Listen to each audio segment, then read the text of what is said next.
Get nasty on a Tuesday. It's a Fast Lane on 101 ESPN. Andrew Marsh, Jamie Rivers. I'm Anthony Stalter. 201, your time check is brought to you by Clarkson Jewelers, an officially licensed Rolex jeweler. Cardinals won a game last night, boys. Jordan Walker. Baby.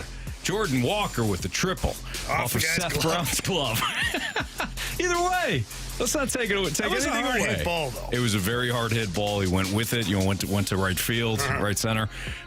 Great at bat. Hit a good at bat early on too. His first hit up the middle. A shortstop made a pretty good play on it, ranging to his left, and strong throw. But Jordan Walker beat it up. Jordan Walker is an exciting player, and when you do stuff like that in that moment where your team is trailing and they need a big hit, and you come to the plate and you deliver, Jamie, as a former athlete, this is something that Jordan Walker can build on.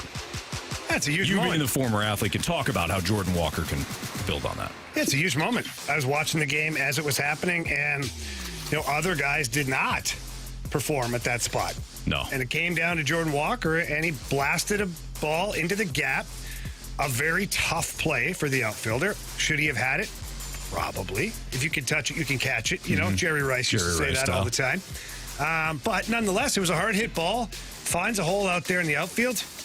Rings everybody in at that point. He ends up with a triple. It's a huge moment. Next time he gets up in that situation, he's not going to feel the tight cheeks. Yeah. He's going to be like, I can do this. So, yeah, it was massive for his confidence. Definitely. Oh, my goodness. Whoa. That was early. My. Boy, Ollie is just, I got to get a pen, guys. Hold on. Ollie's all fired up these days. Boy, he's been releasing these lineups fairly early. He has been. He's been releasing really quick. He's like, I don't care anymore. Just release these lineups all over the place. All right, here we go. We got TBD on the hill for the A's tonight. It's the possum. It's the possum. I thought he was ours. The TBD doesn't help us, though, because, Ollie's just nothing but numbers. He plays some matchups. I don't think he's nothing but numbers. He's an old school guy that mixes in the numbers, Jamie. Just kidding. Come on. I'm just kidding. Anyways, I think we're grinding. Fueling the narrative. I think we're grinding. All right. Oh, okay, yeah. Yeah. Sure. I thought you were offering. Show us Lars Nootbaar. Whoa. He didn't get a hit yesterday, Anthony. But, he laced that one to center. Oh, that's a really hard hit ball. It's a loud out, they call it. It's still an out. Okay. All right. No, you can't bend the rules just for the grinder. I want to hear. And 1, 2, 3, 4. I know. Well, then you know what? You know whose fault that is? Lars Nootbaar. Thank you very much. Okay. Goldie. It's got to be. Show us Paul Goldschmidt. Gold! Rich with gold! Gold! He had a hit last night. Did he? Goldie. Oh. He had touched seats. Hit that bomb. Oh. Hit the bomb early. Yeah. Kind of forget about it because the A's came back, and then Jordan Walker was basically the storyline. But, yeah. One thing about the Cardinals this year is they keep it interesting. You're not going to want to leave the stadium too early. Unless some of the games are over in the first inning, but still. I think I know where you're going with that. It's random. All right, so who's sitting here, Jamie? I don't freaking know. Arenado? Yeah, because Contreras is out, and with TBD, I don't know if Gorman hits here. I think it's Nolan Arenado. They don't like to split up Goldie and Arenado too often. You know what I mean? They will. Okay, but yeah. Well, Goldie hits second, Arenado. We've seen Arenado hit third. We've hit him hit fourth. Whatever. What do you think? I think Nolan That's Arenado. what I said, but then you sit here and you just piss around. Just say it then. Show us Nolan Arenado. Thank you. Clean up your attitude, please. Is Andrew Kisner bad and cleaned up again? He should be. Best hitter on the team. Not named Lars Taylor Tetsuya Nootbaar. That was odd. 4. Gorman. Or is he still out? We got some injuries here. We got tight backside there. We got Contreras. He certainly does, Jamie's been working out. Yep. Contreras. Is Gorman still out? These two guys could be hurt. If Gorman is hurt, who the hell bats cleanup? O'Neill? Yeah. Walker? Oh, We've seen Walker. Walker could probably do all right there. I would be in favor of walking it like it's hot, but that's on the premise of Gorman not being available. And that's on the premise of to be determined as the pitcher. Like, this really screws things up, Anthony. It really does. It's not easy for us. I mean, we are details people, and we're missing a lot of details right now. Do we know if Gorman's been activated? I guess he wasn't on the IL. He got scratched. I worded it wrong. He got scratched yesterday. I worded it wrong. Yeah. Back off. He was scratched yesterday. Is he out of the lineup here? I don't know. Well, it's one way to find out. Go for it. Show us Nolan Gorman. You are so wrong. All right. So what this does, though, for us, Jamie, I say he's not in the lineup. Oh, you think that? Yeah. He's 4 or 6 in this lineup. You think he's 4 or 6? 4 or 6. I don't like your attitude. I know, so I hate it too. Who's sitting fourth then? I think we go to Jordan Walker. Go for it. Show us Jordan Walker. What a shame. Sure is. Okay. Tyler O'Neill. Who else has the pop to go there? Burleson. Like, I mean, ish. I think it's Walker. If it's not Gorman. We just said Walker, and he went. No, we went Gorman. Oh no, that's right. You did go Walker. Okay. It'll help if you pay attention. I am. Take it easy there. Write down if you have to. Okay. All right, Gorman. I got you. I'm sorry. I'm a little crabby. Yeah, you are. That's okay. That's all right. Apologize. You're gonna bounce back. I believe in you. I just get angry when we don't have a perfect game, and then I get inside my own head, and then I just want to make sure that everybody's as angry as I am. Let's be perfect from here on out. Okay. Okay. Sure. All right. Should we go Tyler O'Neill here? I might as well. Show us Tyler O'Neill. You're wrong. Son of a... It can't be Kisner. No, I don't know. I don't think it's Kisner. I refuse to say Kisner. Let's look at some previous lineups here. They're all out. Contreras, Gorman, Arenado, Gorman. That's what I'm saying. Burleson. Go ahead. Show us Alec Burleson. Okay. Here we go. All right. Now I'm all confused. Now it's Tyler O'Neill. Yeah, now it's Tyler O'Neill. I think call. It's T-bone at this point. Please. Show us that T-bone. There we go. Okay, so is this Walker now? Or is this better Gorman? be. Better be Walker. I think it's Walker. Go ahead. Show us Jordan. Walk it like it's hot. Walker. Walk it like it's hot. Walk it like it's hot. Okay. All right, Jamie. Got a little mo here. Yep. Got a little momentum. Momentum, please. Okay, so we also know Gorman. We went with Walker, Yeah, so I don't think Gorman's not in, out. no. So He's out. let's cross off Gorman. Let's cross off Contreras. Kiz Daddy is somewhere here in this. Edmund is somewhere in this. We've got our outfield. We've got our DH. So who are we missing here? We need a shortstop, which would be Tommy Edman. And We need a Kisner. catcher, which is Kisner, And we need a second baseman, which is which Taylor is Motter. Taylor Motter. So I think it goes Edmund, Kiz, Motter. That is my professional opinion. Edmund, Kiz, Motter. Okay. The only thing that could... Does he like? But Edmund is off the 9th. I know. Like I think And oddly Kiz likes. has been really good. I think Kisner's here. Okay.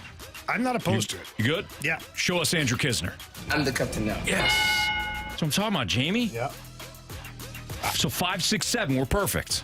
I think this is Motter, then Edmund. But I need you with me.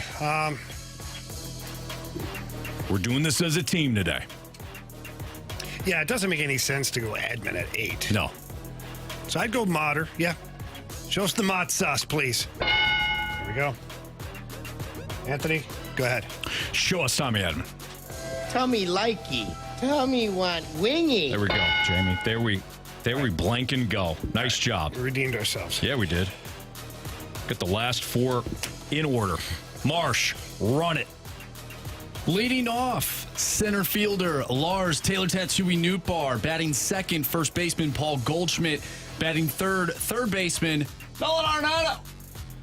The cleanup hitter, DHing Alec Burleson batting 5th in left field, Tyler O'Neill. Batting 6th in right field, Jordan Walker. Batting 7th, catching, Andrew Kisner. Batting 8th, second baseman, the Mott Sauce, Taylor Motter. And batting 9th, the shortstop, Tommy Edman. Back. Thank you, too. Go foul! I don't believe what I just saw. Home run. All right. Who had Paul Goldschmidt last night, huh?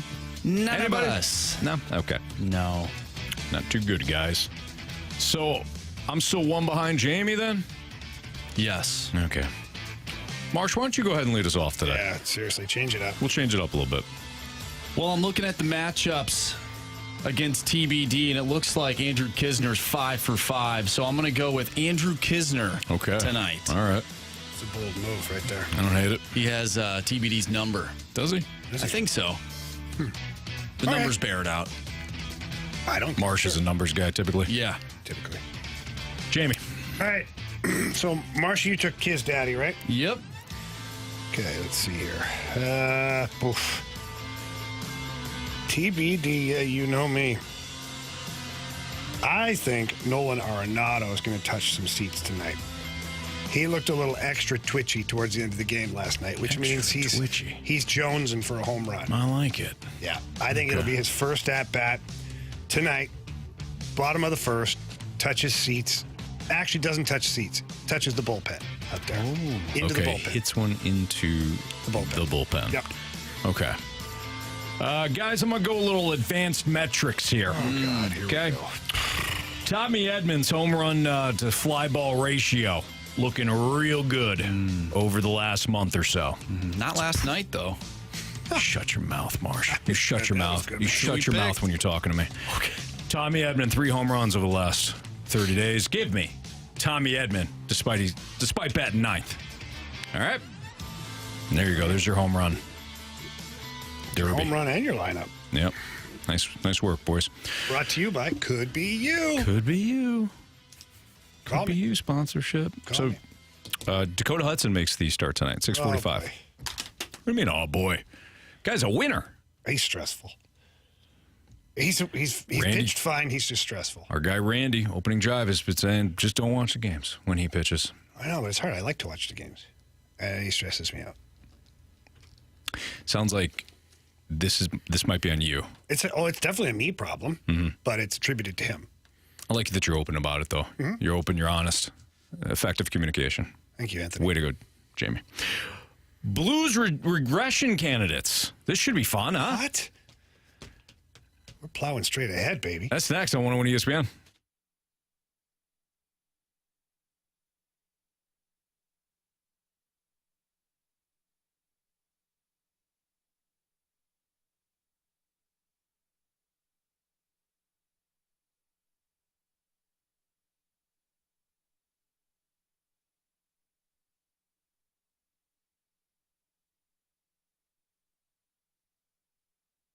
Fellas, when it's game time, are you ready to go? That is the biggest question. If you're not, head over to the medicine shop in St. Charles. They are your destination for cheap ED meds. They've got sildenafil for less than $2 a pill. I've seen it advertised several other places, but not for less than $2 a pill. Prescription is required, of course. And if it's other medicines that you're requiring on a regular basis and your schedule's crazy, maybe the kids going back to school, all that stuff is just a little too much for you to get to the pharmacy, no problem. Medicine Shop in St. Charles has you covered. They've got free discreet shipping and delivery to your home or your workplace. It is a fantastic program. Take full advantage of it. But if you're in need of getting into the pharmacy, they got a full pharmacy over there in St. Charles, and it's not a chain, so you get that quality customer service that you deserve. When you walk in, tell them Jamie Rivers sent you in. They're going to answer any questions that you have for them. They'll have great suggestions, and overall, they're just going to take great care of you. So please get in there today. Say hi to them, but if you can't get there in person, visit them online at stcharles.pharmacy. That's stcharles.pharmacy.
It's the Fast Lane on 101 ESPN with Jamie Rivers and Andrew Marsh. I'm Anthony Stalter. So the hockeywriters.com posted an article on Blues regression candidates. So 3 Blues players that could regress in the 2023-24 season, according, again, to hockeywriters.com. Before we get Jamie and Marsh's viewpoints on this, I'll read off what they listed. Braden Schenn. Braden Schenn was the top player that they had listed. Schenn, as according to the hockeywriters.com website, says is not a 60-point player at this stage in his career, although he had 21 goals and 65 points last season. Braden Schenn. Bull spit. I don't think he can replicate those numbers again, writes the hockeywriters.com. He will still have a large impact on the Blues this season. Impact on your face if you say that to him. The second player listed was Justin Falk.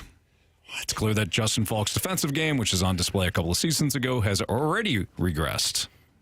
This pick is based on his offensive production taking a dip, and I believe it will. There are a multitude of reasons for this pick, but I'm certain that durability won't be a reason. The other player, Sammy Blais. I've always been a huge fan of Sammy Blais, but I don't think that level of production that he had after being traded back to the Blues last season is sustainable. I have zero doubt that he will be valuable to the Blues this season, but his production is more than likely to regress a little bit. That was Ethan Carter at the hockeywriters.com. Well, Ethan, I don't like your attitude at all, for that matter.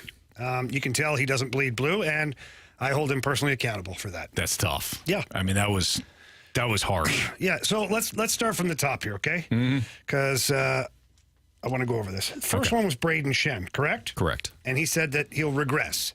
Yes. Okay, so Braden Schenn had 21 goals last year. He had 24 the year before and 25 a couple of years before that. He had 65 points last year, Anthony. His highest total before that in the last handful of years was 58. Why does he feel like he's going to regress? Like, will he change his pattern of playing? Possibly. But he's still going to get you 60 points plus. Seems like he's banking off of the 32 year. The 32 The 32 age. Oh, the 32. Okay, the fine. fact that he's 32, I should say. I said that weird. I understand that, but there's not going to be that much of a regression. I don't think there's going to be any regression because last year the team really wasn't very good. Inconsistent is probably a better word. And they had large patches of the season where they weren't scoring. The power play was not great, to say the least. You fix that power play a little bit, Braden Schenn's easily getting to 60 points next year. Does he play a rough and tumble game? Yeah. Will that wear on him? Yeah. I don't think it's right now. I think he's a 20-goal scorer easily. I think he's a 60-point guy. Next. Who's next? Justin Falk. Okay, so Justin Falk's an interesting one because he plays a lot of minutes. It's a lot of wear and tear. He's not the biggest guy on the blue line, but he plays physicals, what you want out of your guys back there. It's one of the things that we need more of, quite honestly, from the blue line.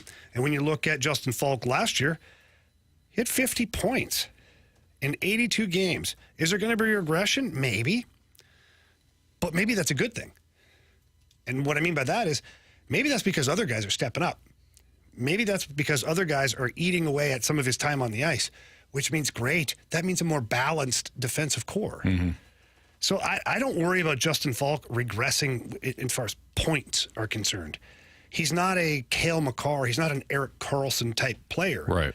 He's an all-around defenseman that, quite honestly, I want him defending out there. He's great to jump into the rush. He's great to be an accent piece on the power play. But I see him getting 40-plus points next year. If he gets a point every other game, so in 82 games, if he gets 41 points, I'm thrilled. I'm thrilled. Now, he has to be a good defenseman as well. He's got to be a strong defender out there, play physical, do his job, eat up some minutes. But, yeah, I'm fine with that. And Sammy Blais, that's low-hanging fruit from my guy, Ethan. The reason it's low-hanging fruit is because Sammy Blais had an absolute career year last year. So the easy thing to do is bet against him. And the reason you do that is because other guys are going to be put into position ahead of him now, munching away at ice time, maybe more opportunity for other guys. Because Sammy Blais had a rare opportunity last year to come in when the team was not playing great and jump on a power play. Let's see what he does. And he played well, and he earned extra time here and on the top line. That probably won't happen right away. So automatically you're going to anticipate a regression at that point. So to me, that one there is like, come on, really, you're picking Sammy Blais? It's kind of silly. Yeah. But do I think Sammy Blais can, in 80 games, can he get 40 points? 35 to 40? Yeah, I do. Can he get 10 to 15 goals? Yes, he can. Is he at the pace that he was last year? 9 goals in 31 games, 20 points in 31 games. I don't think he's at that pace because I think the ice time will be dispersed differently. But here's the caveat. If he comes back playing like he was at the end of last year, and if he plays like he did at the World Championships, he'll get opportunity to get some of those big line minutes. And then if he seizes the moment and produces, then his, the 35 to 40 points can turn into 55 or 60. So Sammy Blais is kind of an outlier here for a couple of different reasons because you don't really know what he is. You remember what he once was, as far as a big physical guy in the corners and doing that kind of stuff, agitating the other team. And then what he is now, where he scored a bunch of goals, you're like, oh, well, where's the median on this guy? Which one is it? So I think that's to be determined, which I don't really like that one. Even if there is some regression on any of these players, I don't see a Blues player on this roster that's going to have a massive regression. Like, you're really concerned about a massive dip in any player's performance from a year ago, whether they're playing for the Blues or they're playing elsewhere. I don't see a massive regression candidate for anybody, really. I don't think there's going to be. I don't see why. You're going to have a more balanced lineup, which means minutes will be spread out more. Jordan Binnington, I don't see any sort of massive regression last year. The question with Binnington would be, defensively, can they play better in front? Can you play better as a 5-man unit in front of Binnington? Can you stop allowing the back end goals? The back end tap-ins to go in constantly. Can you improve in front of him? I don't see his individual play dipping. Same with Robert Thomas and Jordan Kyrou. Like, these are younger players that are ascending. I think Colton Parayko is a player that's kind of who he is right now. I don't think that, I think Nick Leddy can play better than he did a year ago. I think Torrey Krug can play better than he did a year ago. I don't see a massive regression there. So I'm pretty confident that looking at this roster, you're either going to get steady, consistent production based on what you have, or you're going to get players like Kyrou and Robert Thomas taking that proverbial next step. Big time. Yeah, they've got to. Thanks, Chief. They're the ones with all the speed and skill and whatnot. We have one text here that says, Shen is getting older and slower. Okay, he's getting older, but his speed has not dropped off. It hasn't. I see him almost every day out there right now. He's not a guy that really relies on his speed it's not necessarily his game. No, but once the speed does leave you, then the forecheck is not as great. The opportunity to get to areas to make contact is not as great. The opportunity to get to the front of the net is not as great. It's just you're half a step too slow. Will that happen eventually? Yeah. Why? Because Father Time is undefeated. Has it happened yet? I'd push back and say that Schenner's not at that spot yet. Watching him skate on a daily basis, watching what he's doing out there, he looks fantastic. And I think that Schenner's what he's been able to do is figure out that he doesn't have to go out there and be a gladiator every single game. And that's the one thing I will blame the Blues for, is not giving him support out there with other guys that can play physical in the past. This year, he's going to have Tyler Tucker. He's going to have Sammy Blais. He's going to have Jake Neighbor. He's going to have some guys that are not afraid to mix it up. Torchenko's going to get out there on the forecheck as well. So Schenner's not going to have to carry the weight of the team on his shoulders. And I think that lets him play a more well-rounded game. You're going to get more production out of Schenner like that. When playoffs come, hey, let the big dog eat. Throw a raw piece of steak in the yard and let him go fight everybody for it, because that's the time to do it. In game 65, when you're up by 3 or down by 3, he doesn't necessarily have to run around and hit everything that moves. Let the young guys do that. Yeah. That's my thoughts. Jamie Rivers, Anthony Stalter, Fast Lane on 101 ESPN. NFL 4 Downs is next.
Are you looking for a brand new vehicle? How about a pre-owned vehicle?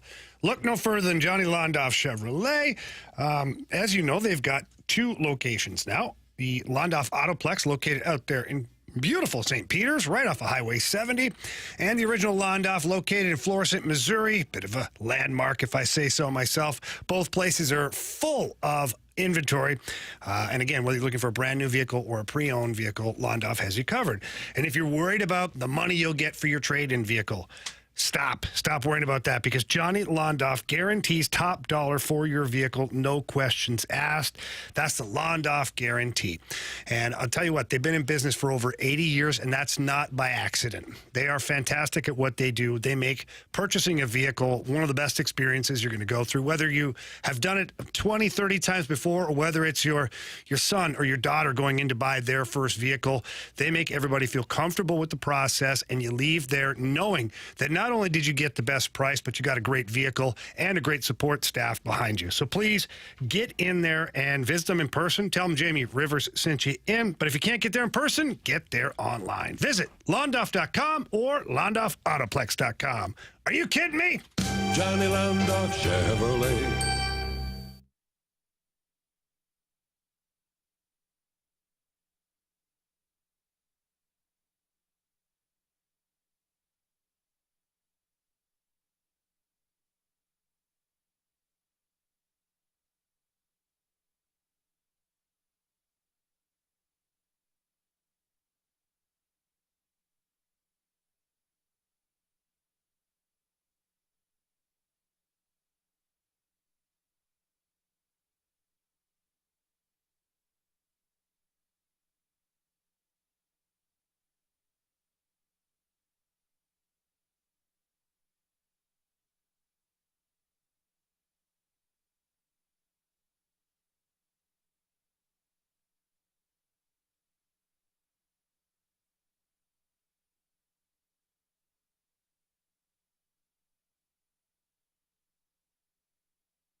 .101 ESPN Sports Center.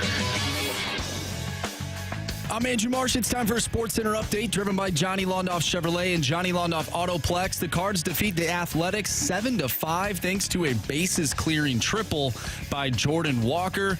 The Cardinals will be back in action tonight, taking on the Oakland Athletics once again. 6:45 first pitch. Dakota Hudson on the mound. We'll talk Cardinals baseball, some Blues hockey, and dive into the NFL throughout the show. We have our NFL 4 Downs coming up next. I'm Andrew Marsh, and the Sports Center update is driven by Johnny Londoff. Find new roads and shop 24/7 at Londoff.com and LondoffAutoplex.com. Are you kidding me?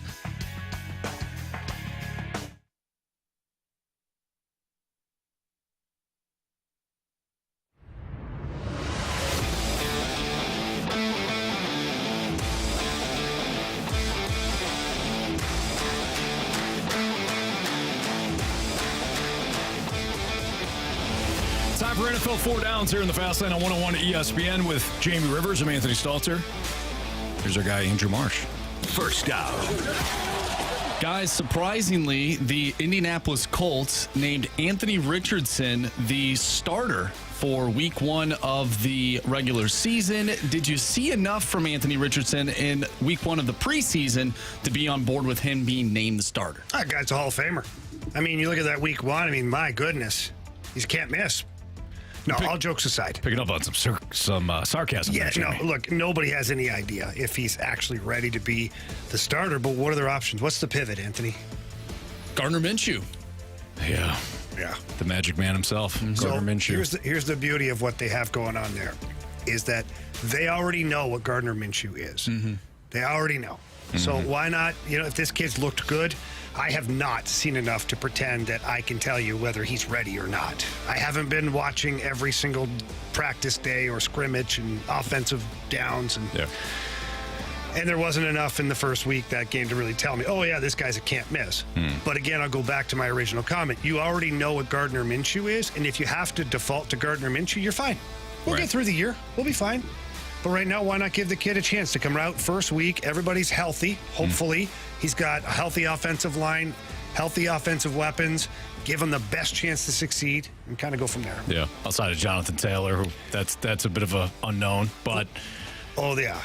Other than that, but I mean, from his passing weapons, Jamie, they're there.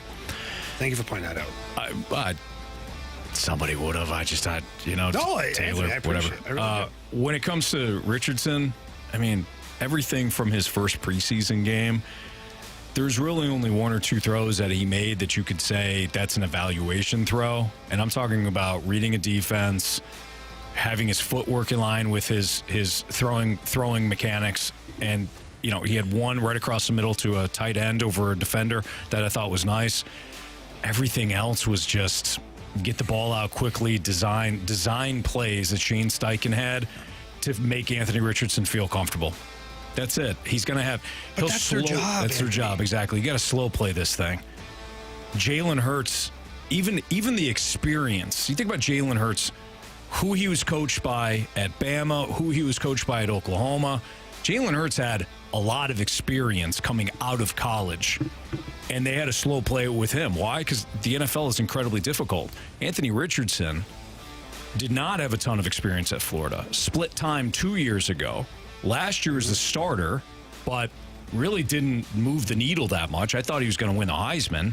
That didn't happen. He's a big kid. Clearly, he's mature enough for the Colts to feel like he can handle being the starter week 1. But from that preseason game, everything was a screen. He airmailed the one, wound up having it picked off. There was some good and some bad, but really, again, only 2 evaluation throws that I saw. And Anthony, you know this as well as anybody. This decision didn't come without the coach talking to the veteran guys in the offense, the offensive line, the players and all that. Anthony Richardson has shown enough leadership in this short period of time for them to say, you know what, we're okay with this. Mm-hmm.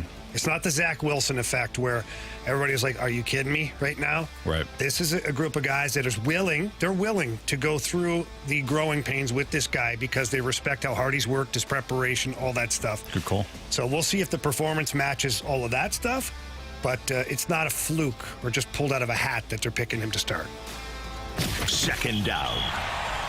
Does Dalvin Cook make the New York Jets more of a threat in the AFC East? Anthony, I'll defer to you in 1 second here because you'll know way more than me. I think it helps them. I think anytime you can continue to add offensive pieces to a quarterback that's a former MVP that can airmail it at will, you add a little bit of a running game, I think it improves them. Does it make them a bigger threat? That I'll leave to you, Anthony. I think that Dalvin Cook, I would have loved to see him go to Miami. I think that would have been a great fit to watch him go down to Miami, Mike McDaniel, and you got Tua and those weapons that they have offensively. But he's a really good player. Somebody that can stay on the field on third downs. You can use him as a pass catcher. The Jets' offensive line, not great in my opinion, but Aaron Rodgers is going to work well with Dalvin Cook, 2 guys that have been around for a while, Rodgers more so than Cook. But Cook is going to impact the running game and as a receiver on third downs. So the Jets are doing you're the Jets. You had a little bit of success last year you make a big move to get Aaron Rodgers, and then, okay, what do? Well, you bring in guys that are familiar with Rodgers. You also add talent that's available. Dalvin Cook became available in the offseason, so the Jets went out and got him. They're doing what they should be doing when you make a move like trading for a veteran in Aaron Rodgers, when you don't know if he's going to play 1 year, 2 years, 3 years. You have no idea. So you're being aggressive and you sign him to 1 year. I love the Jets going out there and making an aggressive move like that. I think that's big. And yes, I think that impacts that AFC East, especially if they were to make the playoffs. That's when it really matters with the running game. Third down. Jordan Love in week 1 of the preseason went 7 for 10, had 46 yards and a tutty. Are we overlooking Jordan Love this season? I think everybody knows my take on this. Papa Love, here he is. I think Jordan Love could have a better season than what a lot of people are expecting. Like, a lot of people are expecting Jordan Love to fall on his face. Why? I don't know. We haven't really seen him play. There's a reason why the Packers felt strong enough to draft him a couple of years ago, despite having Aaron Rodgers. They just wanted to piss him off. I doubt they just wanted to take Aaron Rodgers. That would be There's great. so many ways they could tick off Aaron Rodgers one day without drafting he's a like, quarterback. I just wanted to piss that guy off. I mean, I would respect it a little bit. Not that would be smart, though. No. Well, he got an MVP after that. Very true. Yeah, it worked. Let's look at the Packers, shall we? The Packers' offensive line, I think, is top 10 in the NFL. They got 2 capable running backs in Aaron Jones and in Dillon. Their receiving core is young, but got some experience last year, and they've got a home run threat there in Watson. Defensively, they had issues a year ago slowing down the run, but I actually like their front 7. And as I've talked about before, Matt LaFleur wasn't able to completely run his offense. His offense is similar to Sean McVay's. He wants the quarterback to have a lot of boot action where he could split the field in half. Why couldn't he do that over the last couple of years? Because Aaron Rodgers does not want to turn his back to the defense. So you eliminated a large portion of what Matt LaFleur wants to do with his quarterback and his offense. And I'm not blaming it. You got Rodgers, so Rodgers doesn't want to turn his back to his defense. Okay, fine. Like, Matt LaFleur did what he needed to do. But I think we're going to see a different look out of the Packers offensively, and I think Jordan Love can have a decent year. He's going to have some. I mean, if you look at the preseason, there's some setup there. There's some easier throws. So I don't think Jordan Love is going to be asked to do a whole lot, and that team's good enough to at least be a wild card contender. Fourth down. Can Zeke reignite his career with the Patriots? I think it's a nice fit. But at this point in Zeke's career, like we talked about yesterday, he's clearly an RB2. He needs to have that complimentary RB1, which is what he'll have in Ramondre Stevenson in New England. I think it's a nice fit. The Patriots are adding talent, and if you use Zeke properly, he could do what he did last year. He could spell the RB1. He could give you some tough yards. He's got a nose for the end zone. I think it's a really nice fit for the Patriots and for Zeke. I think it's a fine fit for the Patriots. I wish Zeke was a little bit better at blocking. I feel like if anything else, that's what you want to do, is have somebody who can give your quarterback an extra second, pick up that blitz, and be a really good blocker. Mm-hmm. To me, he's a guy that, I'll kind of put myself out here, don't really want to do it, I'll just sort of bump the guy. No, I want a guy who's foaming at the mouth, where when it comes time for my running back to step up and pick up a blitz or make a big block, he's able to do it to help out the offense. I just don't know if he's got that in him to do that. Especially with the game, with the season on the line, and you ask him to play center, and he gets bowled over. I mean, that one there was a tough look. I'm not going to lie. I thought that's kind of where you were going. No, I'm being serious. I watched a whole bunch of clips on his blocking ability, whether it's, if he's in there with another running back, if it's the RB2, but they got 2 guys in the back, and he's got to block for the guy. He's very unwilling to really dig in. And when picking up the blitz, A lot of times he goes and he just puts his body kind of in the way to slow the guy down or make a move. He's not blocking him. He's not risking his body at that point. I'm not saying all the time. They're just some highlighted things, and I think Mac Jones is a guy that's going to need somebody out there that's going to protect him, give him that extra split second to find his options down the field. So I think that as long as Zeke is getting the ball enough, he'll be happy. If he doesn't get the ball enough, I think you'll see a pouty guy, and that could work against him and the Patriots. Hopefully not. Hopefully he knows what he's signing for. I mean, you're not going to touch the ball 15 times. And Bill a game. Belichick's not going to care. No, he's not. Like, He'll just cut you. You see you're upset? Okay, that's fine. Go home. Yeah. Take your ball and go home. Mm-hmm. He'll cut you, or he'll have you inactive on game day. Mm-hmm. I mean, yeah, that's not a guy you really want to mess around with when it comes to playing time. All right, it's the Fast Lane on 101 ESPN. 10 lessons the NHL could learn from other professional leagues. We're going to get to that conversation. They're the best. Not. Next on 101 ESPN.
So The Athletic released an article about 10 lessons the NHL could learn from other professional sports leagues to grow the game, and we wanted to kind of pick Jamie's brain on this because I don't know why The Athletic just wants to pick on hockey all the time. That's why we wanted to pick Jamie's brain on this. Okay, so Jamie, I'll use The Athletic's article. Am I using my hockey player brain or my business brain or both? Both.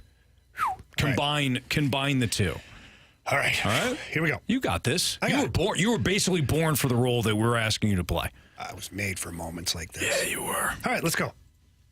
Number 1, become more player-centric.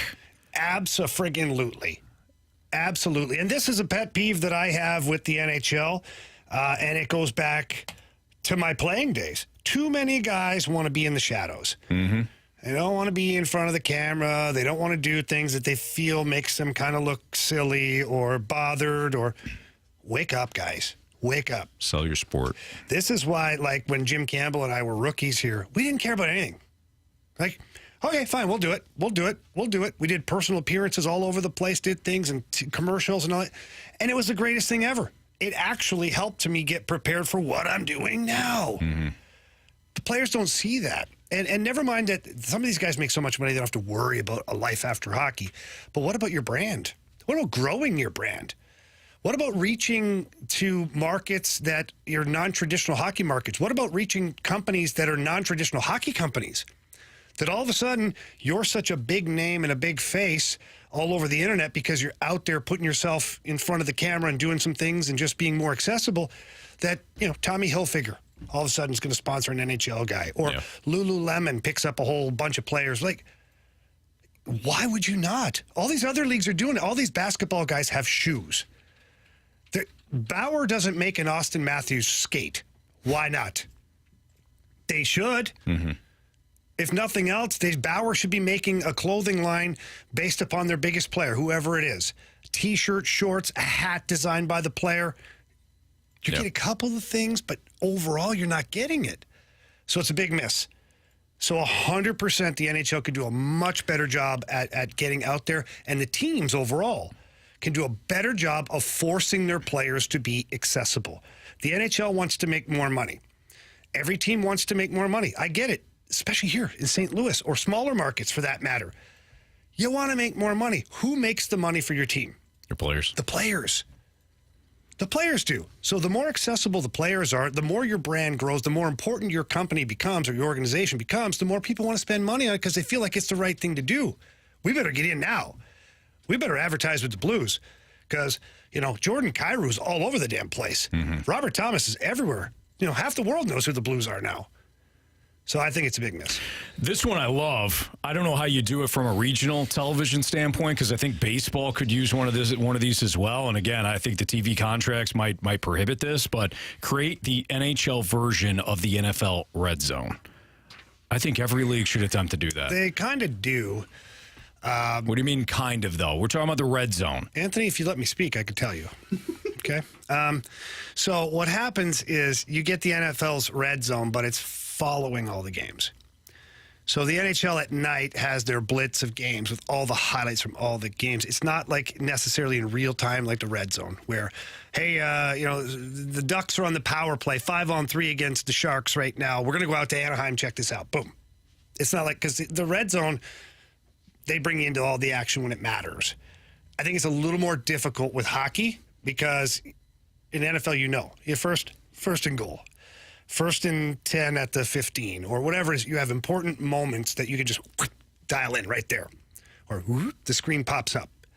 The NHL's a little more difficult. Sometimes you have a power play and you think it's going to be an awesome moment and nothing happens. Mm-hmm. But they could do a better job. But they need to push the market then to advertise, to get somebody to financially back it.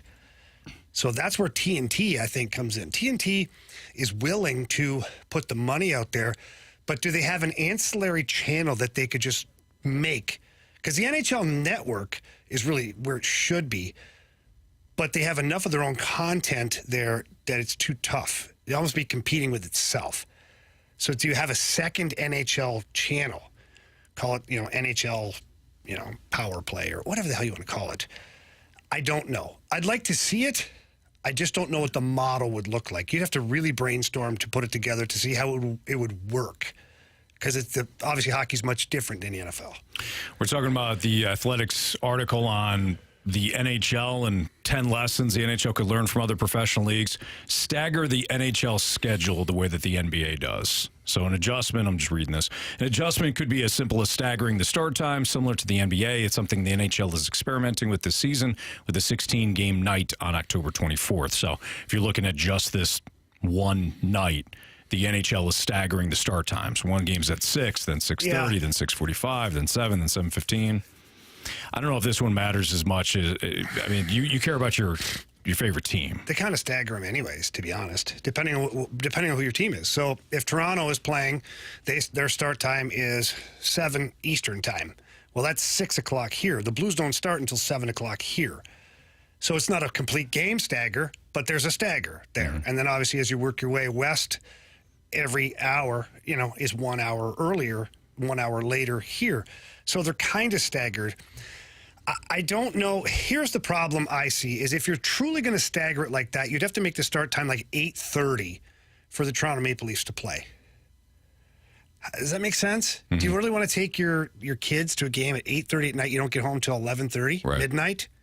People are like, now it's Canada, they're insane. So let's move downward in the Eastern Standard Time Zone, the Islanders, let's say. You can take your kid to the hockey game at 8:30 at night or 8:45 puck drop. Right. Like, it's just, I don't know. And I don't know how the NBA gets away with it. And I don't know if they do that. But that's the only true way to stagger it. And there's no exact science to it. I'm okay with trying. Shuffle a deck a little bit, mix up some starting times. And if a team on a weekend gets a 3:30 p.m. start, it is what it is. Make it work. I'm fine with that. But I just don't know how you do it to where it's fair all the time for everybody. This one might be similar. You might have a similar thought. More appointment watching games like the NFL does. The NFL has the marketing advantage of the NHL and spotlight games. Simple fact that there's only one game per week. But there is a lesson to be taken from its philosophical approach. For a long time, the NFL was all about a loaded Sunday schedule and a Monday night football game with the occasional Thursday night. Now, of course, there's Thursday night game, there is a Sunday night game, there is a Monday night game. Sometimes they put two, early in the season, they'll have 2 Monday night games. Later on in the season, when college football's starting to wrap up, they'll have some Saturday games. So I think that's kind of what they're talking about with this. More flexibility with the salary cap is another one. Okay, so let's go back a second. What'd you talk about? More marquee games? Yeah, more appointment watching games. So all they need to do is market the bigger games better. You can't just make a schedule. It's not the NFL. You can't just build a schedule to have a hype game. You're going to have that hype game at some point in the season when it's a division rival. Right. And when that division rival is there, then it's up to those two teams to hype up in their regional areas because they're not going to get a national hype up on it. Yeah. Very seldom. TNT and ESPN, they're going to handpick their games, and they usually pick those games that have the biggest names and the best teams at the time, and they do a good job of it. But the 82-game schedule throws a bit of a wrench into that. What was the second part of that? Well, I was going to throw the rest at you here, see which ones you really wanted to talk about. More flexibility with the salary cap. Yeah, so I believe moving forward that each team should have one guy that's salary cap exempt. So like the franchise tag almost. That's not the same concept or rules as the NFL, but you'd have a franchise tag for your guy in the NHL, and his salary doesn't count on the books. Mm-hmm. Now, if you buy him out or you trade that player, then you get hammered with a penalty on your salary cap so that you're not manipulating the system. Sure. If he's really your franchise guy, he's your franchise guy for the entirety of the contract. If you trade him before that, if you buy him out, if you LTIR him, wham, you're hit with the salary. And then you got to figure it out. Yeah. I think this way here, what it does is it offers the player a no movement clause, basically. So the player would take that. But on the flip side, it offers the team the flexibility with the salary cap. So if it's $10 or $11 million on one player, maybe you're more motivated to spend that money on a high-priced guy like that because you know that you've got him and he doesn't count against your cap.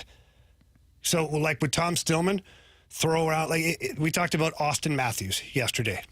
What if Tom Stillman could go and get Austin Matthews for $12 million a year, but it doesn't count on his salary cap? That's a hell of a player to add. Mm-hmm.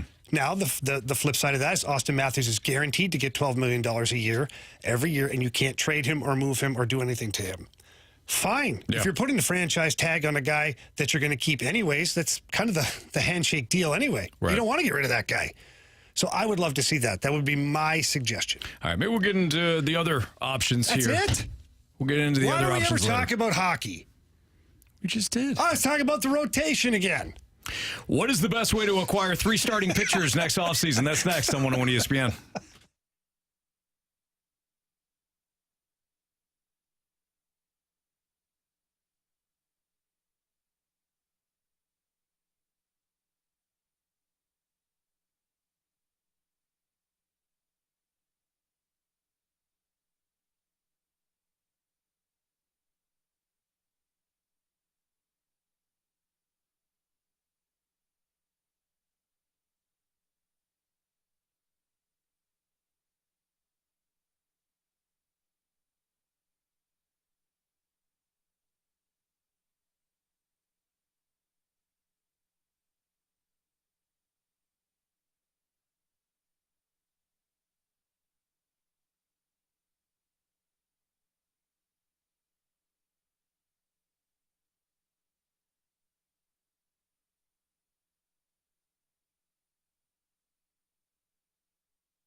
Time check is brought to you by Clarkson Jewelers, an officially licensed Rolex jeweler with Jamie Rivers. I'm Anthony Stalter. So Mo said yesterday that the Cardinals will be shopping potentially for 3 starting pitchers. It doesn't necessarily mean that they're just going to go through free agency on this. They could do a trade, but what is the best way to acquire 3 starting pitchers in the offseason? I know that BT has talked about signing one guy and trading for a guy. You could also sign 2 guys and trade for one. I just don't know which pitchers are going to hit the open market. I'm sorry, let me rephrase this. I don't know which teams would be willing to put pitchers on the open market this offseason. Everybody just assumes that Seattle is this perfect trade partner for the Cardinals because they need offense and they've got pitching. Teams like that, knowing that they're built on pitching, don't necessarily want to give it up. My only pushback is that they technically could have 7 starters next year. That's an overflow. Cardinals had 6 starters this year. How'd that work out? No, but I meant real starters. No, all jokes aside, Seattle projects to have what could be 7 starters. Let me. Okay, fair. Let's look at it. So they're going to be looking to deal that. Now, are the guys that they want to deal guys you want? Maybe not. Maybe the guys that we want are guys that are untouchable, or it's going to cost you way too much. Okay, so the second part of that, I'm with you on. The first part, yeah, I'd be interested in the guys that Logan Gilbert's not going to be available. What? The other guys That's that are the only guy I want. The other guys that are there, I'd still be interested in. You willing to give up Nolan Gorman?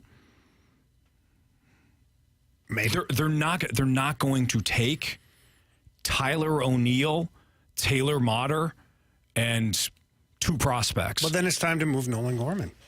I'm not being a jerk. I don't think you need to give up a young left-handed power bat to get a pitcher. I think you can sign 3 guys and go that route. I don't think you can. I mean, technically you can. Mm-hmm. Okay, so let's just be honest. I don't think there's 3 guys out there to sign that are going to get the job done. So let's just play the game. Mm-hmm. Okay, so if we're playing the game according to your rules, which is fine. I like the idea. You're going out and you're signing, what is it, Urias, Nola, or Snell. One of those guys. You have to get one of those guys. So now, how are you acquiring your pitching from there? Because you're going to spend a lot of money on those guys right there. The fact that you've done that is a miracle, first of all. Mm-hmm. Second of all, the motivation to go and spend another big chunk of money may not be there for the Cardinals. So how do you acquire it then? You got to make a trade. What if you don't get an ace? I know we're saying you need one, you have to have one, you got to be aggressive. How much do you want my heart rate to go up right now? I'm just saying that, it's an option. All we've been saying for almost 3 freaking years is you need an ace. I'm not backing. Don't you throw me off of pitchers right now. I'm not backing off of that. Well, you just did. But if Blake Snell wants to sign with the Yankees and Nola goes back to the Phillies and Urias goes back to the Dodgers, which is all 3 things are possible, then what? I mean, we could sit here and complain about the Cardinals not doing this and not doing that. But I've said this for a long time. These guys are free. They're free to sign with whoever they want. Yeah, they're not free. They're, from a decision-making standpoint, they are free to sign who they want. There's enough veteran pitchers that are on the open market. If the Cardinals want to be aggressive, they could get 3 pitchers as opposed to, look, I'd sign the ace too. Are we doing that again? Are we really doing that crap again? You have no choice. I think you're wrong. Who else are you gonna get? I don't know. As far as free agents are concerned, okay, so maybe the door slams that way. Then you got to give up players. Then you got to hurt. You can't go another friggin' year with 3 number 3s, a 4, and a 6 in your rotation. You can't. Okay, but what I'm saying, Jamie, is that Aaron Nola and Blake Snell and Julio Urias might not come here. Okay, fine. Then you trade for one. You go find a guy and you trade. Who's going to give you an ace? Well, for Nolan Gorman, you're probably getting an ace or number 1. You're going to get a younger cost control guy, like a Brian Wu potentially, but he's not an ace. That's not going to do it for you. The Yankees aren't giving you Garrett Cole. I know. You know what I mean? I'm trying to be realistic. I'm with you. We could sit here if you want to over the next 5 minutes, Jamie. If you want to talk about how the Cardinals need an ace, let's do it. But at the end of it, how are you going to acquire one? The Cardinals blanked up. They're in a hell of their own making. And it's not, believe it or not, it's not all their fault. Jack Flaherty didn't pan out. Alex Reyes did not pan out. And we could talk about, you should have seen it. Hudson. Yeah, you should have seen it. Yes, they should have drafted better. There's also some injury issues that occurred here, and you weren't smart enough to get ahead of this problem. So it's still the Cardinals' fault. They got a couple of bad hands, and now they're in a bad spot. But to just acquire an ace, it's going to be more difficult than I think people realize, in my opinion. Yeah, but I feel like you can't afford to not get it done. So if your point is, well, Blake Snell might want to be a Yankee and Nola might want to stay in Philly, you make it so they have no choice. Okay. You give, but this is where it's going to hurt. It's going to hurt you. So here's my thought on it. It's going to hurt your wallet to where you might overpay, probably going to, for an ace or a number one. Or it's going to hurt you player-wise of what you have to give up. So maybe it's Gorman and to get an ace somewhere. What the and is, I don't know. Figure it out. Let the other team tell you what they want, and you whittle it away from there. But I don't think this Cardinals team can do anything moving forward without an ace. You're not going to win a World Series without an ace. I agree. And that's my point right there. Do I want to give up Nolan Gorman? No, absolutely not. He's one of my favorite guys. You know that. I love this guy, the way he hits the ball, left-handed power. He's young. He's cost control. All of those things are fantastic. But I also don't want to be in last place again next year in the Central Division just because I couldn't find the pitching. Or I ended up with 3 number 3s, and they're pitching like 4s or 5s. It's a down year. Mm-hmm. No, I can't have it anymore. Go get me an ace. This is the St. Louis frigging Cardinals. Go get an ace. Like, look at over the history of the Cardinals. Not recent history. Don't do that because you're not going to find an ace. But before that, go look. They've always had somebody that was like, bam, give that guy the ball. He's got it. We need to go back to those days. And then you backfill. Then you find your 3 or your 4. And then maybe one of these Japanese guys. I don't know anything about that Yamamoto and this other guy, but apparently they're highly touted. Take a chance on those guys. Who cares? But don't make them your focus, primary focus. I want to know what the better argument is, the one that's between you two or the one that we have on our YouTube chat. Oh, we got an argument? We got a little listener-on-listener crime going on in the YouTube chat between a couple people. It's quite interesting if you want to check it out. Huh.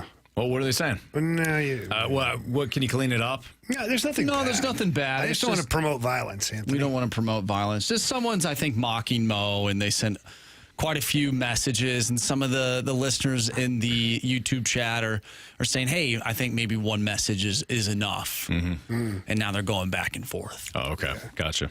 That's passionate, though. Yeah. I like it. Telling people to calm down. For the record, Jamie, I completely agree with you. I have talked about the need for top-end pitching. I have been the one that has said repeatedly, if you don't have pitching, it's a non-starter. As I look at things, it's going to be difficult to acquire an ace. I hope they do. I hope they're aggressive with it. But a contending team is not going to give you one in the offseason. So if you miss out on the top of the free agent class, then what is your pivot? And maybe people aren't ready to have that conversation right now. So we'll have it in the offseason. I guarantee you that. We'll have it in December. Yeah. So I'm just not ready to wrap my brain around the fact that the Cardinals aren't going to really, truly pursue an ace. And if they're not, then shame on them.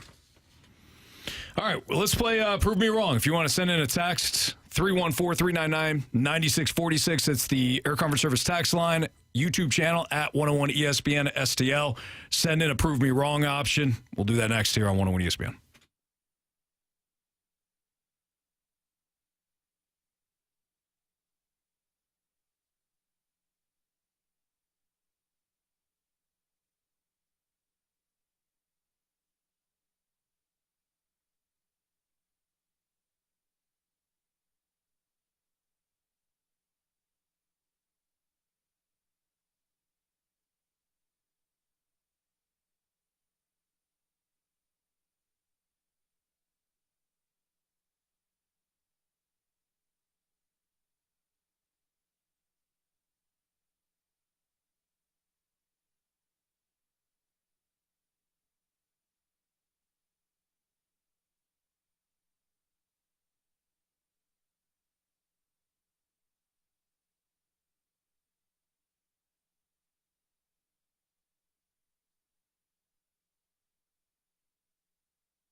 Hey, if you're looking for a new ride, you got to check out Auto Center's Nissan Herculaneum. I love going out there. I love the fact that they've got over 700 vehicles on the lot and one location where you can look at all of the fantastic Nissans that they have, whether you're looking at a car, truck, SUV, van, whatever you're looking for. Auto Center's Nissan Herculaneum, they've got them. And they've got new Nissans as well as certified pre-owned vehicles. They've got financing options for everyone. So even if your credit isn't that great, or even if your finances right now are a little out of whack, but you need a vehicle, head out to Auto Center's Nissan Herculaneum. They will help you out. When it comes to reliability, they've got it. When it comes to options, again, over 700 vehicles on one location. Plus, they give you peace of mind when it comes to a lifetime warranty, free lifetime warranty on the course of the new Nissan, and they also give you the 30-day return promise too. So within 30 days, they feel confident that you'll be so satisfied with the vehicle that you won't bring it back. But if you do, 30 days you have to return the vehicle to get a full refund. It's all courtesy of Auto Center's Nissan Herculaneum. Tell them Stalter sent you.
Prove me wrong, kids. Prove me wrong. With Jamie Rivers and Anthony Stalter, time to play Prove Me Wrong. If you have a Prove Me Wrong that you want to send us, you can. 314-399-9646. That's the Air Comfort Service tax line. Or via our YouTube channel, 101 ESPN STL. You can leave it in the comments section. So Jamie and I will attempt to prove you wrong on any, sports or non-sports related opinion that you have. Can we agree with them? Well, no, it's called Prove Me Wrong. Okay. Well, what if I agree? Then I just got to prove them wrong? Then we say we can't prove you wrong? We just concede? I don't like that version. Thank you. There we go. All right, what do you got, Marsh? Real quick, not a prove me wrong. Maybe we can turn it into one, but we got a text from the 636. I'm driving on Chippewa right now, and I just saw a guy picking his nose when I pulled up to the light. Instead of just accepting he got caught, he tried to pass it off like he was scratching his face and wiped it across his cheek like it's war paint. LOL. I would say leave that guy alone. Yeah. If he's taking his snot and wiping it across his face like he's Braveheart, he's more dedicated to what he's doing than I am to busting him. Yeah. I'm going to put my head down and just drive at that point. Jamie, it's a perfect response. Yep. Yeah. I'm with you there. Interesting. All right, from the 6-1-8, we were just talking about the starting rotation. Prove me wrong. It is not realistic for this rotation to be fixed in one off season. Depends on who you get. If you get an ace, if you get an ace like we all want, you get Aaron Nola, you get Blake Snell, you get Julio Urias, and then you can build off of that. I think it can be a quick turnaround. That's not to say that you won't have questions going into next year, because let's just say you sign Aaron Nola, and your top three are Aaron Nola, Miles Mikolas, and Steven Matz. So you still got questions with Steven Matz now with the injuries. You still need to sign somebody else. But it is feasible. I've gone through the list of names, and I can do so again now if you guys want, but I've gone through the names that are available this offseason of pitchers that won't bust, won't break the bank, that will improve this starting rotation tenfold. And if you were to acquire an ace and you were to even sign, somebody that would be viewed as a number 2 or number 3 for you, you can then roll the dice on one of the young guys stepping up in the 5th spot if you want. But if you don't get an ace and you're not spending ace money, you better trade for or sign 3 guys. There's no excuse not to. But you can improve this in a heartbeat. It's just, are you going to get that ace or not? All right. From the 6-1-8, prove me wrong. The defense returning to an elite level is just as important as fixing the pitching. Well, Jamie, I think we've... Yeah. Remember your question like 2 minutes ago about whether or not we agree? I don't know. No, I agree. The defense goes hand in hand with run prevention. The D definitely goes hand in hand. Yes. So, sometimes. Sometimes both. Yeah. Bragging over here. We'll leave it at that. Yeah. From the 314, so prove me wrong. We can't prove you wrong. Sorry. From the 314. We got nothing. Prove me wrong. The Miami Dolphins will make the playoffs this season. Tough conference, tough division. And if Tua gets hurt, you're done. Smitty's there now. Smitty's their backup. So maybe they will make the playoffs. Smitty can, what's his actual name? Mike White. Yeah, Smitty. Smitty. Oh, my God. But if Tua gets hurt, good luck. And he got hurt a couple times last year. That's a tough division, though. But the Jets have improved, as we know. The Patriots, everybody's, they're saying they're basically left for dead. They won 7 games last year and didn't have a great roster. Didn't have an offensive coordinator. Buffalo, no, they didn't. Buffalo's still going to be competitive. Again, they're playing in a conference that Baltimore is a playoff contender. I think Pittsburgh is at least a wild card contender. Cincinnati's a playoff contender. Yeah. Somebody's got to win the AFC South. That's where I go on this. How many teams make the playoffs? 7? Yes. Okay, so you got to figure from the AFC West, you're probably getting 2 teams. I think the Chargers and the Chiefs make the playoffs over there. AFC South, whoever wins that, you're right. There's 1 team coming out of there. So we're at 3 teams now. I think the Ravens and the Bengals are teams. So you get 5, and you get 2 more. You got the Bills, the Jets, the Patriots, and the Dolphins fighting over 2 spots. If it goes the way we think it's going to go, probably the Bills, the Dolphins, but Tua. Is he going to be healthy all year? Can he be what he was before? If he's not, then it's probably the Bills and the Jets.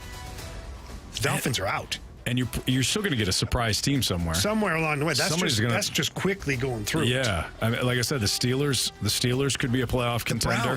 The Browns, if Deshaun Watson gets anything back that he had before, as far as football is concerned, then, you never know. The Broncos with Sean Payton now. True. I don't think the Raiders are going to be a doormat like people think they are. Tough conference. From the 314, prove me wrong. The thumbs down when someone is driving like a donkey hits way harder than a middle finger. I like that. I agree. Thumbs down? I agree. I think I would just laugh. I don't think that would hit hard for me. I think I would just laugh and be like, really, that guy just evaluated my driving? with a thumbs down. It's at least more creative. Yeah. You're expecting the finger. I actually do that, except for I give people a thumbs up. Like, hey, good driving, good job. idiot. But what if they are that much of an idiot? They're like, see, this guy knows. He recognizes. This guy knows I can take up 2 lanes. Then I would basically use Jamie's advice and just steer clear of that guy. Yeah. I usually pull up and I'll look over and I'll give them the like the head tap. Like, are you that stupid? Like, you that dumb? And then they look over and they're like, I'm sorry. Yes, I am. I'm like, exactly. Yeah. When you give the bird, like, you're really pushing for a response. And most of the people in the cars are, they're really tough in their car. So they'll give you that response. And then you're like, no. So I like to just come up and give them the tap on the head. Like, hey, dummy. Yeah. Really? That's what you're doing? The 4 inches between your ears. Pretty much. We all make mistakes, right? We all cut people off at times. We all whatever. When I do it, I am very demonstrative. Like, hey, my bad. That's on me. Yeah. So if somebody I do that too. If I screw up and I'm like, I'm gonna put the hand up. I'll put the window down. I'll even point at myself. Be like, my bad. That's on me. That's on me. There are times, like, if anybody then still is reacting like to that, then the finger comes out. Then you deserve to get punished. You're not the type to honk at someone when it's a green light. No. Are you? Oh, I am at times. No. It's got to be a real long time. I'll give you a couple of seconds. I will too. But if you're still asleep at the wheel, or you're sending that text or checking your Instagram, if your head's down because you're looking at your phone, I'll give you a little tap. Yeah, 100%. If I notice the head's down, I'll give you a couple of seconds. Right. And then you better hit the gas. Right. And I'm not laying on the horn. Just no, it's just I'll give the quick bip bip, almost like, hey, wake up. There we go. Reminder. Yep. And then if the guy puts the hands up, then they get the move it, buddy. Oh no, I don't do that. I just tailgate them until they pull over, and then I rip them out of their car and I. Anthony, you shouldn't talk. You beat the living snot out of them. You got another prove me wrong? You got one more? Yeah, we got one more. From the 314, prove me wrong. Nolan Gorman is the new Tyler O'Neill being injured. No. Must have been listening to the show yesterday. Shut your mouth. He's injured a couple times this year, Anthony. He's got the tight back. You read the long text of Tyler O'Neill injuries. We're not even close to that. No, we're not close to that. This kid's been in the league an hour. Tyler O'Neill's you got a long way to go to catch up to Tyler O'Neill's injury history. This is a non-starter for me, All right, Fastlane on 101 ESPN. What is the main difference between well-run organizations and then poverty franchises? So the teams that basically don't know what the hell they're doing. Marshy had a thought when it came to NFL quarterbacks, so we'll get into next on 101 ESPN.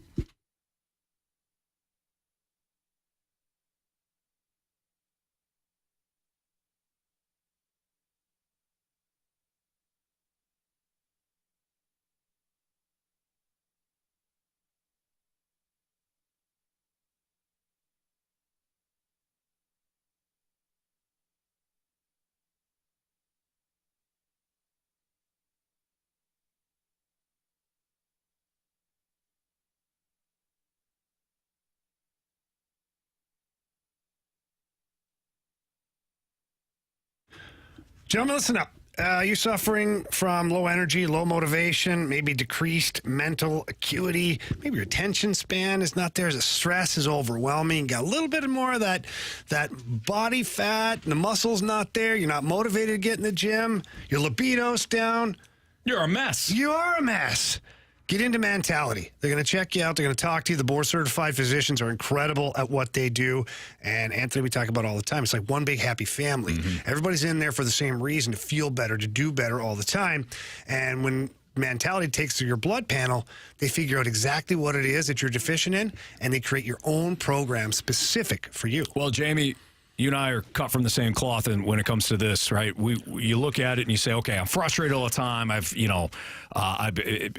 Whether you feel down or depressed or however you want to categorize it, you want to take accountability in that, right? You want to say, okay, I can't keep blaming life or blaming this person, whatever. You take ownership in it as a man, right? So you go out to mentality, you figure out what's going on, just as if you got a broken arm, you go to a doctor, you figure out what's going on, and they're going to run you through. The tests are easy. They'll examine you very quickly, you get your results back quickly, and say, hey, yeah, you're running low. You're running low on testosterone. You're running low on maybe some other vitamins like you and I were. And then you stay on the program and you start to feel great. And then you work out. And then you're more focused. You're ready to go. And you say, okay, I took accountability. I feel good about it. And it all starts by going to see our friends at Mentality. Yeah, it is covered by most insurance companies as well. So don't hesitate. Get into either location, West County, South County. Tell them Jamie and Anthony sent you in. If you can't get in there, visit them online at lowtusa.com. That's lowtusa.com.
ESPN Sports Center. I'm Andrew Marsh. It's time for a Sports Center update brought to you by Saliga Heating and Cooling. The Cards defeat the Athletics yesterday by a final score of 7-5. Jordan Walker with a bases clearing triple to give the Cardinals the lead. They would hang on to defeat the Athletics. They'll be back in action tonight, 6:45 first pitch. Dakota Hudson on the mound for the Redbirds. I'm Andrew Marsh, and the Sports Center update is brought to you by Saliga Heating and Cooling, an independent American Standard heating and air conditioning dealer.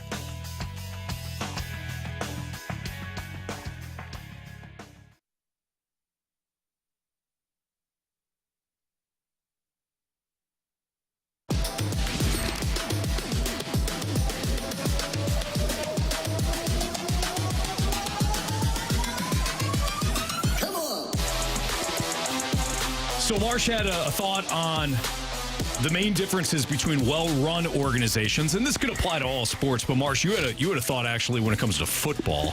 Well-run organizations versus what you would describe as poverty franchises. Yes. Teams that don't know what the hell they're doing. Yeah, I was watching The Herd this morning, Colin Cowherd, and they were talking about Johnny Manziel and just the Browns in general. And they were sort of going back to the fact that they ended up basically drafting Johnny Manziel essentially because he had such great numbers in college. It was almost kind of hard for him not to be drafted. Mm-hmm. But he also was sort of that swing and miss type player because of all the stuff off the field. And obviously, if you watch the documentary, you see that he had a ton of off-field things. And we kind of knew that beforehand. Oh, hey, Randy.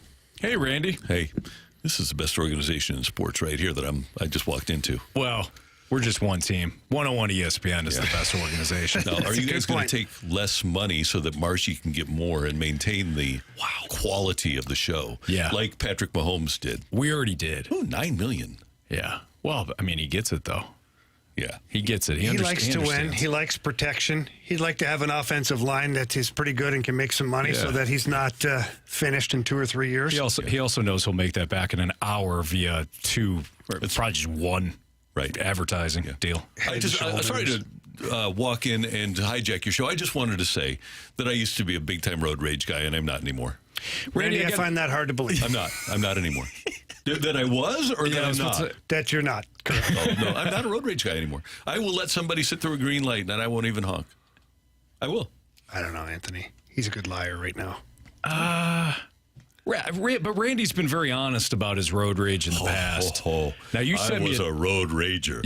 You sent me a text that was interesting. I wasn't going to read it on air. Yeah, it's fine. So yeah, I used to. If somebody pissed me off, I would be sitting next to them and I'd drive up like somebody that did sit at a green light. I'd get up next to them at the red light and lean over like I was opening my glove compartment to grab a firearm. Bad thing to do in 2023, by the way. I was going to say, what if you don't have the firearm? Well, that's the thing. You don't. They do. They do.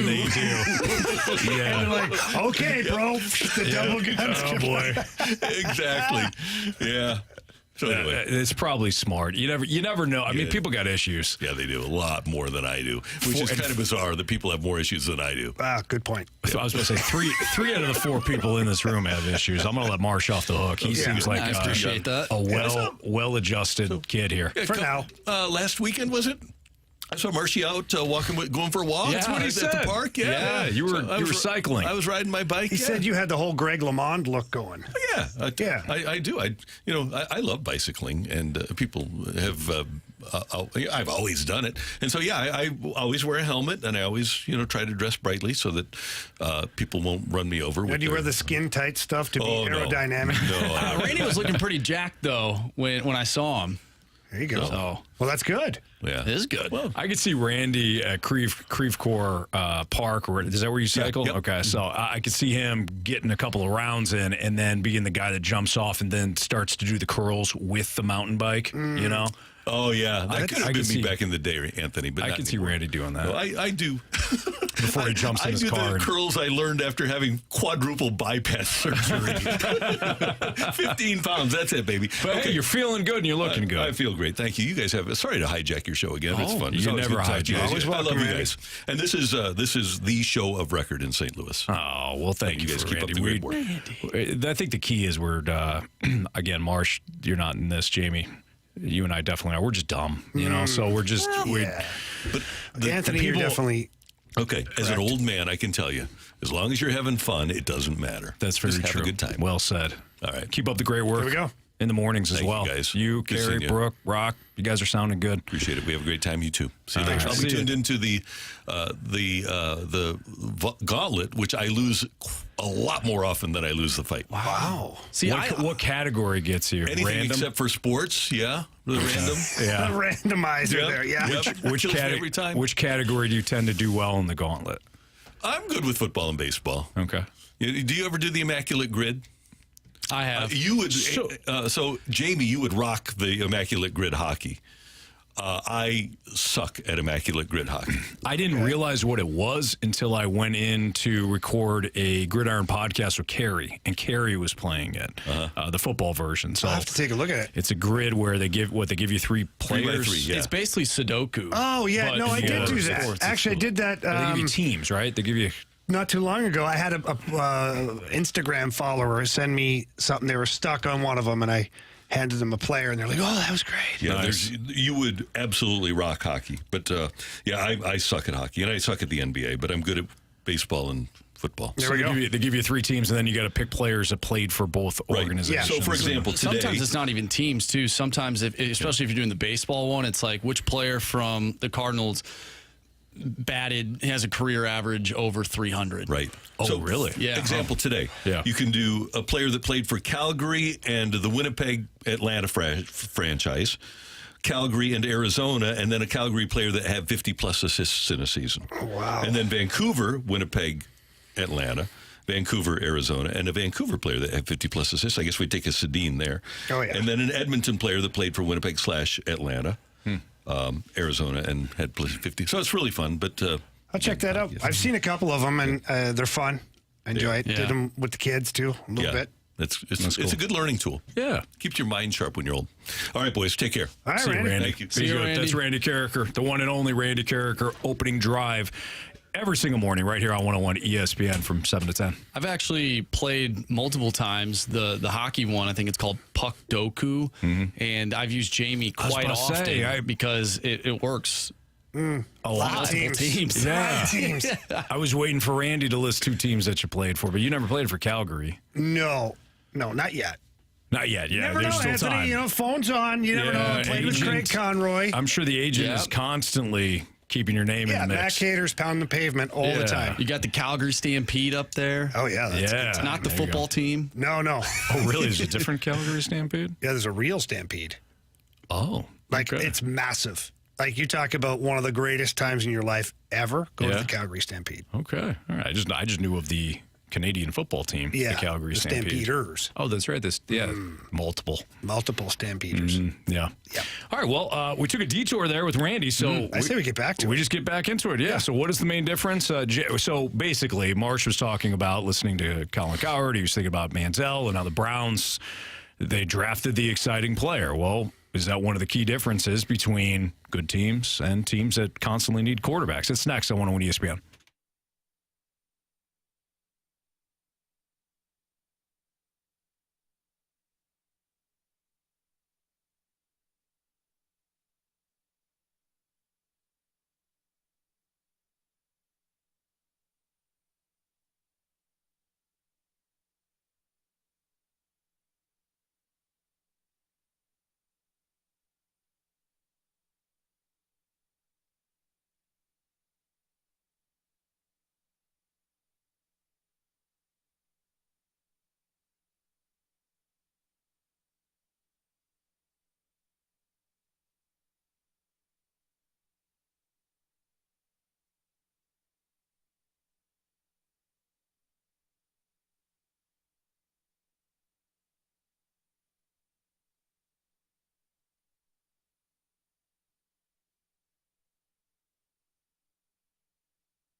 All right, let's be honest here. Selling your home in a crazy market can be really, really stressful. The market shifts all the time. Interest rates are all over the place. You don't know how that's going to affect the sale of your home.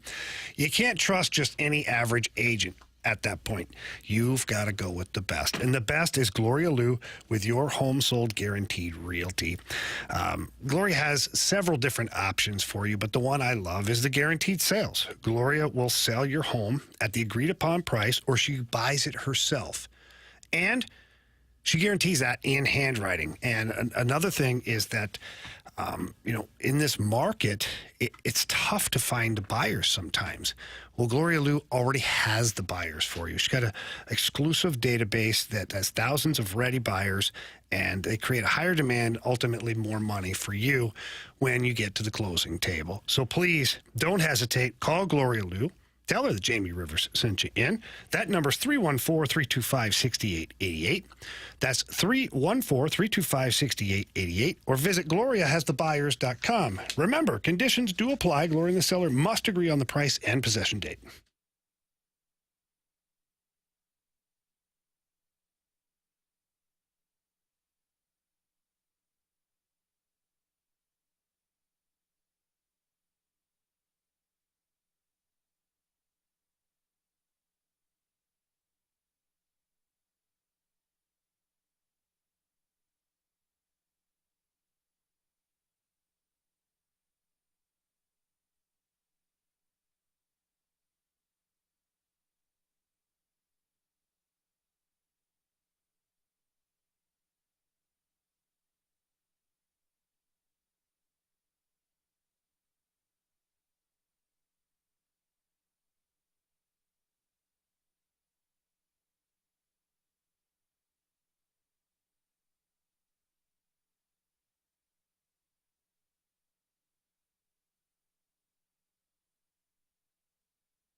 We have your chance right now to win a pair of tickets to see your St. Louis Blues take on the Arizona Coyotes on October 19th at Enterprise Center. Hockey season will be here before you know it, and 101 ESPN, that's us. We want to celebrate with your chance to win free tickets. So text in right now to the Air Comfort Service text line, 314-399-9646, to win that pair of tickets for Blues versus Coyotes. But you got to have the correct trivia answer for this, which is the Coyotes, Arizona Coyotes, or Phoenix Coyotes at the time. Where did they move from? Should be a pretty easy one for most hockey fans. So where did they move from? And then they became the Phoenix Coyotes. So if you have the correct answer and you're the 101st texter to 314-399-9646, you'll have an opportunity to go see the Blues and the Coyotes on us here on 101 ESPN. And single game tickets for the Blues 2023-24 season go on sale this Friday at 10 a.m. Season is staked with great giveaway nights, including the Bennington Champs Parade bobblehead and new and returning theme nights. You want to make sure you check that out, which you can. Full promotion schedule and secure your seats for the upcoming Blues season at stlouisblues.com. Check them out today. So we got into the conversation about the difference between poorly run organizations and top organizations. And I think, Marsh, to your point, you were talking about the Browns and Johnny Manziel. It just wasn't the Johnny Manziel experiment. They constantly were drafting the wrong guy over and over. Yeah, Baker Mayfield over and over and over again. And at least Baker got him to one playoff before he fell off. But, why do teams... Why do the same teams make the same mistakes over and over again, whereas teams like the Packers, for example, seem to make the right move? Brett Favre was acquired in a trade. Aaron Rodgers was drafted. We'll see what Jordan Love becomes or doesn't become. But why do those teams continue to make the wrong decisions over and over again, whereas teams like the Steelers and the Packers, they seemingly always have a good quarterback on hand? I think, Jamie, it really does go back to the team knowing which quarterbacks can fit into their system. I'm not saying that arm strength or size or experience at the college level, it all matters, trust me. But I think it comes down to seeing all that and understanding whether or not that specific quarterback, regardless of how he performed in college, regardless of whether or not he's a first overall pick or drafted in the 6th round like Tom Brady was, having an understanding of whether or not that quarterback can fit in your system. And the reason why I say that is because that's exactly what Bill Walsh did. Bill Walsh understood, watching Joe Montana, that he would be the perfect quarterback for his system. Joe Montana could have went anywhere else and been out of the league 3 years in. But he knew, Walsh did, he knew that Joe Montana had the accuracy and the footwork to play in his system. When you watch Steve Young in Tampa, Steve Young was nothing. I mean, Steve Young, talented guy, but he was flaming out, in Tampa.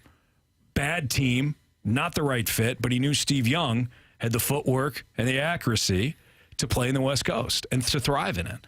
So I think teams that figure that out, they tend to have more success. Look at the 49ers, Kyle Shanahan.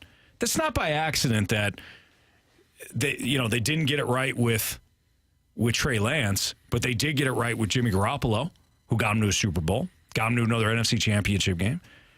And then last year, when Trey Lance got hurt and Jimmy G got hurt, this kid Brock Purdy, loads of experience at Iowa State, but he was a 7th-round pick. It's not by accident that he stepped into Kyle Shanahan's offense and performed very well.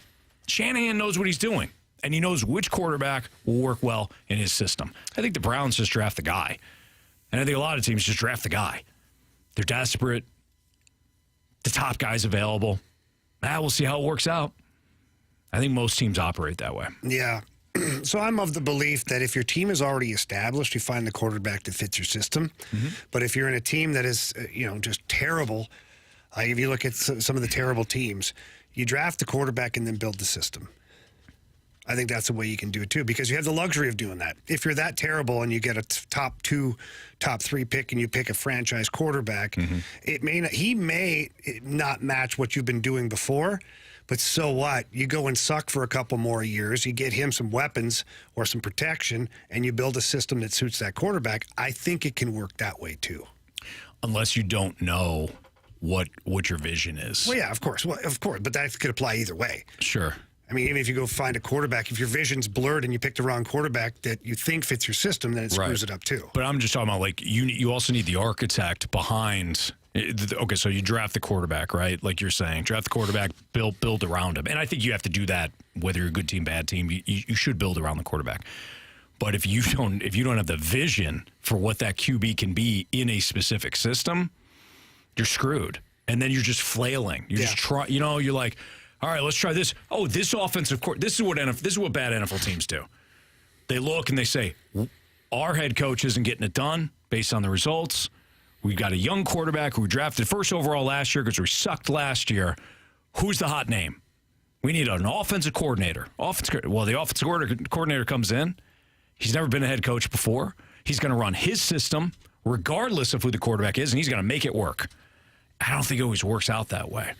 I think you got to figure out, first and foremost, who is calling the plays, who is designing the offense, and then figure out what quarterback best suits you. Yeah, I don't disagree.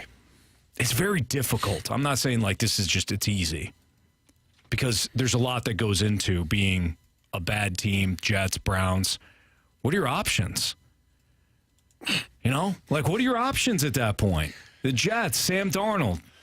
Everybody's telling you, hey, Sam Darnold. Yeah, but the Jets. Zach Wilson. The problem with the Jets is they made the same mistakes several different times. Same thing with the Browns. Yeah, you're not wrong. But that's where it's just like, come on. Right. It can work out. Look at the Jaguars. Jaguars took Trevor Lawrence and eventually worked out. But it didn't work out because of Urban Meyer. Oh, well, it worked out because of Doug Peterson. Yeah. Bryce Young in Carolina might not work out with Frank Reich. Frank Reich, based on one preseason game, he almost got the kid killed. And that was behind Carolina's starting offensive line. Left him out there, left Bryce Young out there. Smaller guy as it is, got his ass kicked. Frank Reich might not work out with Carolina because he doesn't have the right system. So I think that's a huge part of it. And head coaches that have figured that out in the past, I think those are the ones that we're looking at when it comes to winning big. All right, it's Fastlane on 101 ESPN. We'll let you know who won the tickets for the Blues and the Coyotes. We also have the Gauntlet. Marsha, we have a new contestant, or you already got one lined up? All right, perfect. So we got the Gauntlet next on 101 ESPN.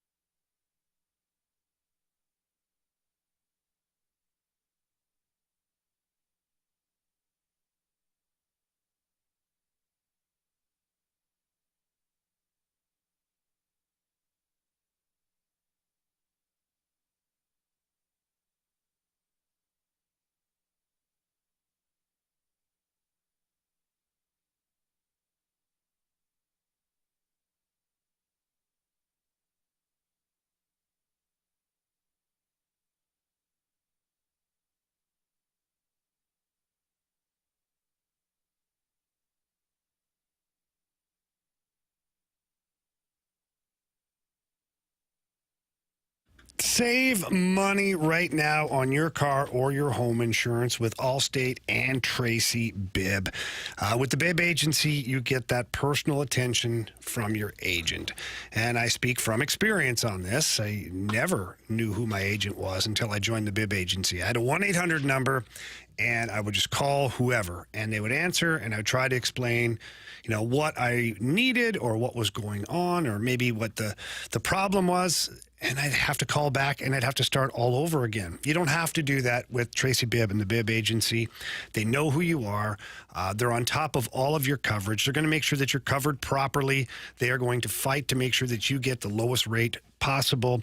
And every time you call, they're going to be there to help you. They're going to be there to help your children, too. I've got young drivers in my family, my household, and Tracy Bibb and the Bibb Agency has been phenomenal with their care and making sure that they're covered properly and that they understand what their coverage is and that they're taken care of by the Bibb Agency. So please give Tracy a call today. Get a free non-committal quote. That number's 314-328-4260.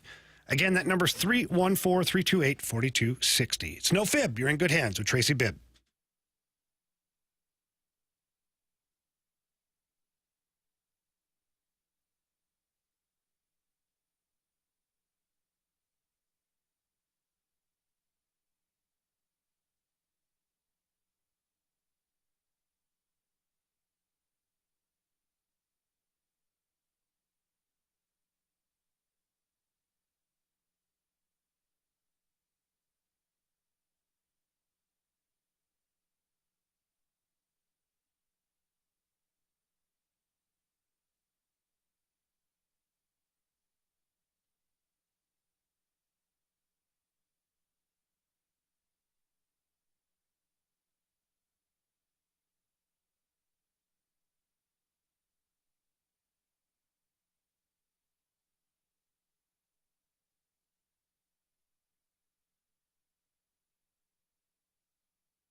warriors. 4 categories, 1 challenger.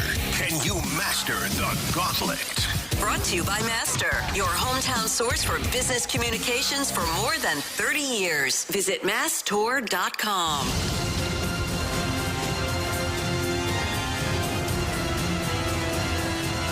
4 o'clock, your time check is brought to you by Clarkson Jewelers, an officially licensed Rolex jeweler, with Jamie Rivers and Andrew Marsh. I'm Anthony Stalter, and we welcome in Craig to the Gauntlet. What's up, Craig?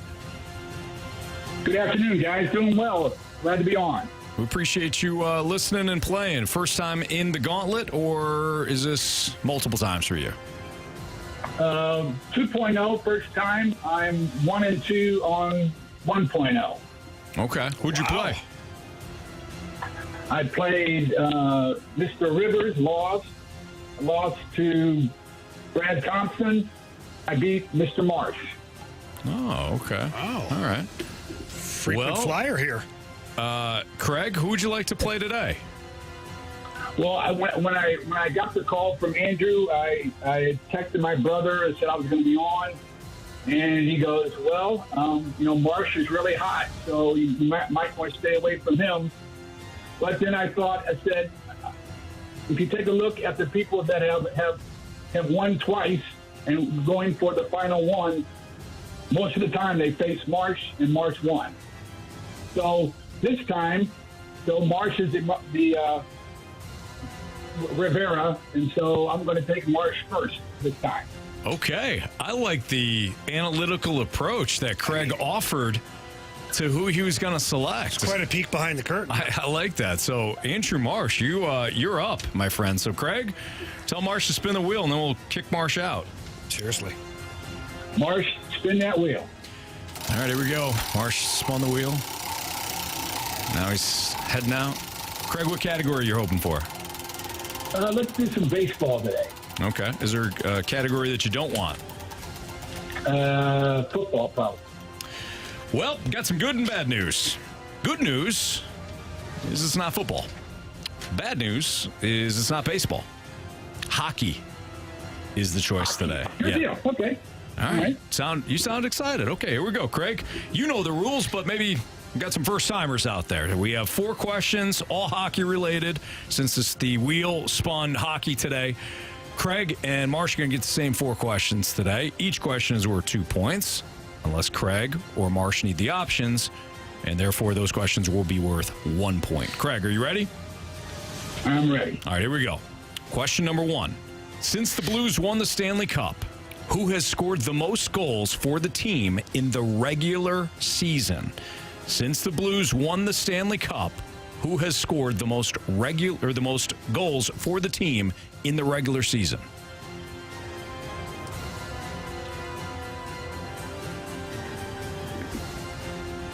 Let's go Jordan Kyrou. Final answer? Final answer. All right, Craig, question 2. Which Blackhawks career backup goaltender who started a total of 4 playoff games in his entire career made a fool of himself by bashing the Blues on Blackhawks TV network last season?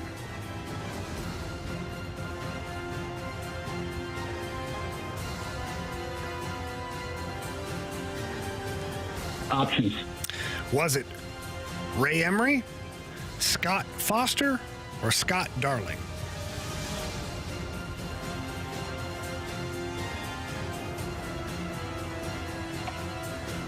Let's go Scott Foster.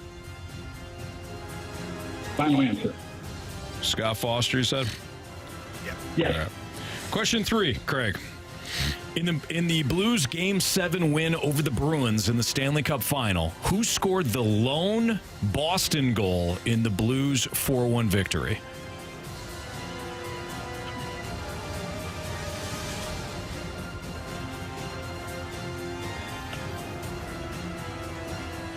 Let's go with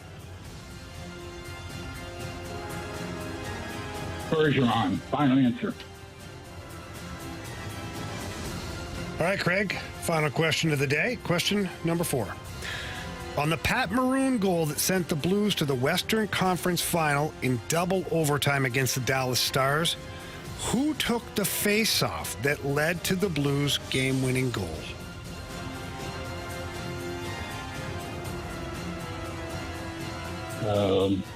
Options. Was it Robert Thomas, Ryan O'Reilly, or Tyler Bozak? Obvious ones. Let's go Ryan O'Reilly. Final answer.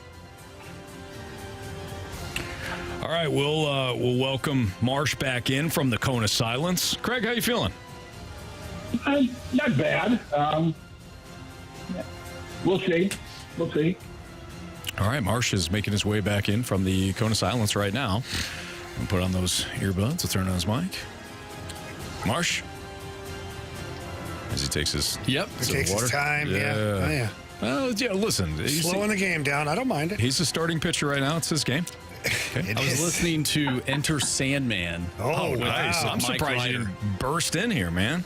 No, it's that nice slow trot. What gets Andrew Marsh hyped up? It's a hockey game. You're playing some video games. Big MLB The Show game. How do you get just music. Or maybe you go to the gym. You know it's a bench day or a squat day. What gets you jacked? Honestly, what makes you run through the wall, Marsh? That pre-workout that Jamie got us. That's solid, but I'm talking about some music. Want to get to know some rock and roll or some like EDM type stuff. So you don't want to get into it.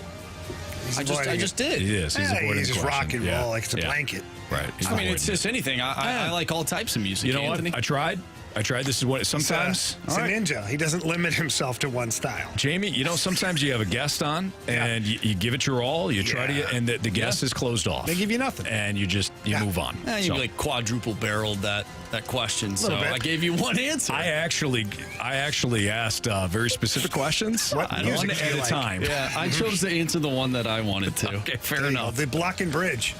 Well done. All right, Marsh, your category today is hockey. Oh, 2 days in a row. Okay. You did well yesterday in hockey. Let's see how you do today. All right. Question number 1. Since the Blues won the Stanley Cup, who has scored the most goals for the team in the regular season? And again, this is since the Blues won the Stanley Cup. Regular season goals. Tarasenko comes to mind. Jordan Kyrou comes to mind. David Perron comes to mind. David Perron had, I believe it was the year... I'm going to use the options. Jordan Kyrou, Braden Shen, David Perron. I'm going to go with David Perron. Final answer. All right, Andrew. Question number 2. Which Blackhawks career backup goaltender who started a total of 4 whopping playoff games in his entire career made a fool of himself by bashing the Blues on Blackhawks TV? Oh my gosh, what is his name? Oh my gosh. I know exactly what he looks like. Oh no. I'm going to know it immediately if I ask for the options. Oh, he was like I'm not going to pull it out of my head. I'm going to have to use the options. Damn it. All right. Was it Ray Emery? Nope. Scott Foster? Nope. Or Scott Darling? Scott Darling. Final answer. Scott Foster, he was the E-bug. For the Blackhawks. Question 3, Marsh. In the Blues Game 7 victory over the Bruins in the Stanley Cup Final, who scored the lone Boston goal in the Blues 4-1 victory? I think it was Matt Grzelcyk. Defenseman. Matt Grzelcyk. Final answer. All right, last question of the day. Question 4. On the Pat Maroon goal that sent the Blues to the Western Conference Final in double overtime against the Dallas Stars in Game 7, who took the face-off that led to the Blues game-winning goal? All right, so it was Maroon, Thomas. Who took the face-off? Was it Tyler Bozak? Oh, my goodness. I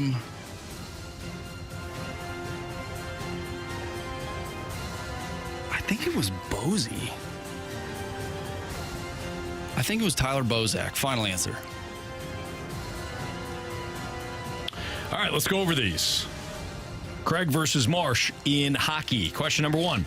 Since the Blues won the Stanley Cup, who has scored the most goals for the team in the regular season? Craig, without the options, you said Jordan Kyrou. Marsh, with the options, you said David Perron.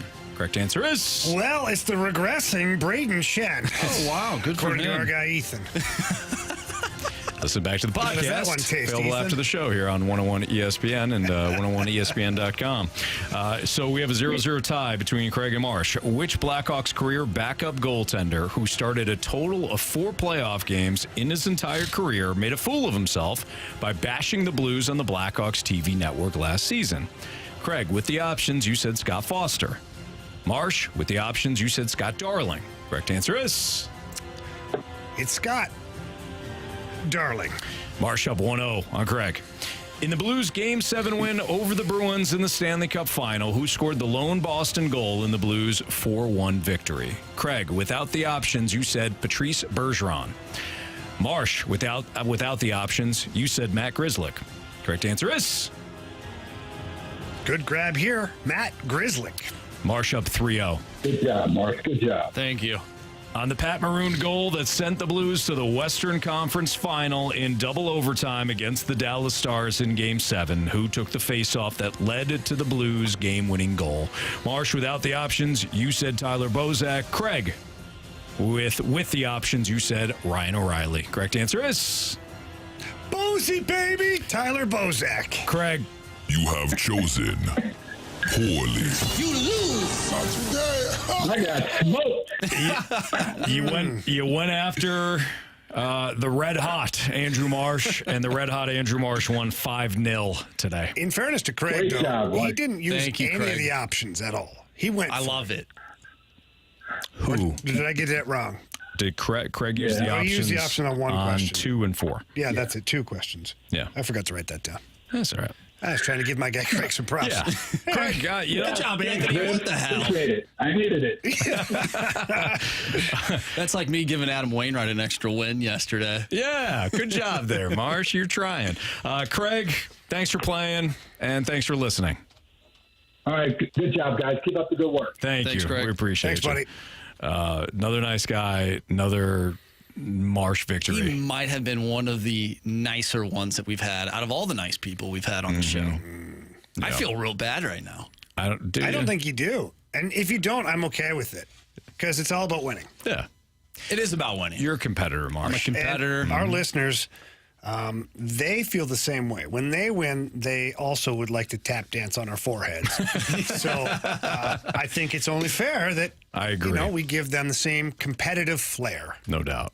So nice job, Marsh. Thank you. All right, who will be under the microscope this season for the Blues? I don't think we need to limit this to players either. That's next on 101 ESPN.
So Marge was spending some time on the hockeywriters.com website today. We talked about early Blues regression candidates.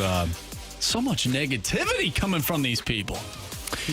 And then Mike Mayer wrote 3 Blues under the microscope in 2023-24. He listed Jordan Binnington, Sammy Blais, and Blues veteran defenseman.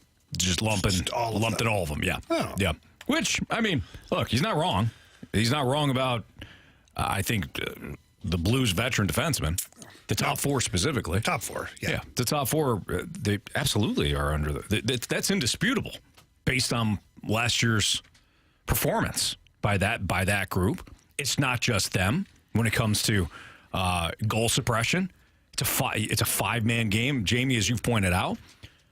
But circling that top 4 of Justin Falk, Colton Parayko, Nick Leddy, and Torrey Krug, I think is a good starting point when you're looking at players or a group, in this case, under the microscope. Of course they're under the microscope. It's indisputable. I mean, of course they are. You've got 4 guys that are making really good money, all of them with no trade clauses. Mm-hmm. And your defense overall was not good enough last year. So when you're looking at the St. Louis Blues, I think one of the biggest question marks is what version are you going to get of the Blues defense corps? Because whether some of our listeners want to acknowledge it or not, those 4 guys have played at a very high level before. Very good players. Torrey Krug didn't just accidentally become one of the best quarterback players in the NHL. Justin Falk didn't just accidentally become a 20 to 25 minute defenseman. Colton Parayko didn't accidentally win a Stanley Cup as a shutdown defenseman. Nick Leddy didn't accidentally win a cup with the Chicago Blackhawks with a loaded team, but he was part of that loaded team. Yeah. But they got to get back to that. They got to get back to being what they're supposed to be as players. And I think those players would acknowledge it. This isn't news to them. They know what happened last year. They know they're not thrilled with the result. Torrey Krug not thrilled, I'm sure, that it's been rumored, because I don't know for sure, that he had to enforce his no-trade clause to block a trade. That doesn't feel good. So it's no secret that the Blues defense will be under the microscope this year for a lot of reasons, and I think they'll respond. I really do. Will they be the best defensive corps in the NHL? I don't know. To be determined. But I do feel that there will be a significant improvement. What do you think about Sammy Blais being on this list? I think Sammy Blais belongs on this list way more than the other one, the regression list. Mm-hmm. And the reason is that it's because he did outperform what, the back of his hockey card said. He outperformed it. He played a very small role for the Blues overall before. Then his role certainly was elevated in the playoffs, but he wasn't a regular guy. Yeah. Then when he went to the New York Rangers, played well at first, then he had the injuries. Never really got a chance. Heck, never even scored a goal as a New York Ranger. Then he comes here last year, scores 9 goals in 31 games. So, yeah, of course the microscope's going to be on Sammy Blais, and it's not because you expect him to play one way or the other. You're wondering, well, what is this player now? Is he the 4th-line grinder that chips it in and goes and runs guys over? Or is he a more well-rounded player that can be on a second power play, that can get you 35 to 40 points? Is he one of those guys? So that's why he'll be under the microscope, is to find out what Sammy Blais really is now in the NHL. Mm-hmm. And I think Jordan Binnington is always going to be under the microscope based on his previous success and the way things went sideways for him 2 years ago before the playoffs. And he's your goaltender. Plus, you've got a guy behind him that is as good of a 1B that you're going to find in the league. So Jordan Binnington being on this list, I don't think that's any big surprise either. My question to you, Jamie, George, you want to first talk about Binnington? Well, the fact that it's no surprise is for several reasons. One, the numbers last year not great. However, I'll push back and go back to the veteran defenseman and the team overall not being good enough defensively overall to limit some of the damage. But Jordan Binnington as well is on this list under the microscope because he has gained national attention at times for, getting angry on the ice and kind of snapping and going after guys and doing things. So, You have a Stanley Cup champion who came out of relative obscurity, and he stood on his head, had a great follow-up season. Then, he kind of sort of stumbled around and then found his way back in the playoffs. Then he was injured. Then this year didn't go great, but there were, a couple of other ancillary things that happened with, in Pittsburgh and then against the Minnesota Wild and things like that. So, yeah, naturally he ends up under the microscope. So who else for you then? Let's not just talk about this list. Like which players or coaches for that matter, because I think we've talked about Craig Berube, his coaching staff. Yeah. The scheme, things that need to be changed. Not just from a player standpoint, but maybe how the coaching staff is going to right the ship in certain categories? Yeah, I don't necessarily consider the coaching staff under the microscope. I know that nationally they probably have – I know they have articles out there saying that, Craig Berube's on a lukewarm seat, not quite on the hot seat, but, Right. I think he's a hell of a coach. And I think that Steve Ott's a hell of a coach, with Mike Weber to be determined. But he must have made a good enough impression because I know the St. Louis Blues had lots of candidates for that spot, and they chose him. So when I look at the coaching staff overall, I don't view them as, for me personally, under the microscope. But if you expand outside of what I think and outside of the city, probably people think that the coaching staff is, being watched. As far as other guys are concerned, I think Kyrou and Thomas are under the microscope. This is the first year coming up of their, 8x8 contract. They're franchise players now. Right. How will they react? Yeah, that's a good call. Will Jordan Kyrou's game expand a little bit? He doesn't have to be Ryan O'Reilly out there. Which, by the way, if he was Ryan O'Reilly, he wouldn't be getting as many scoring chances either.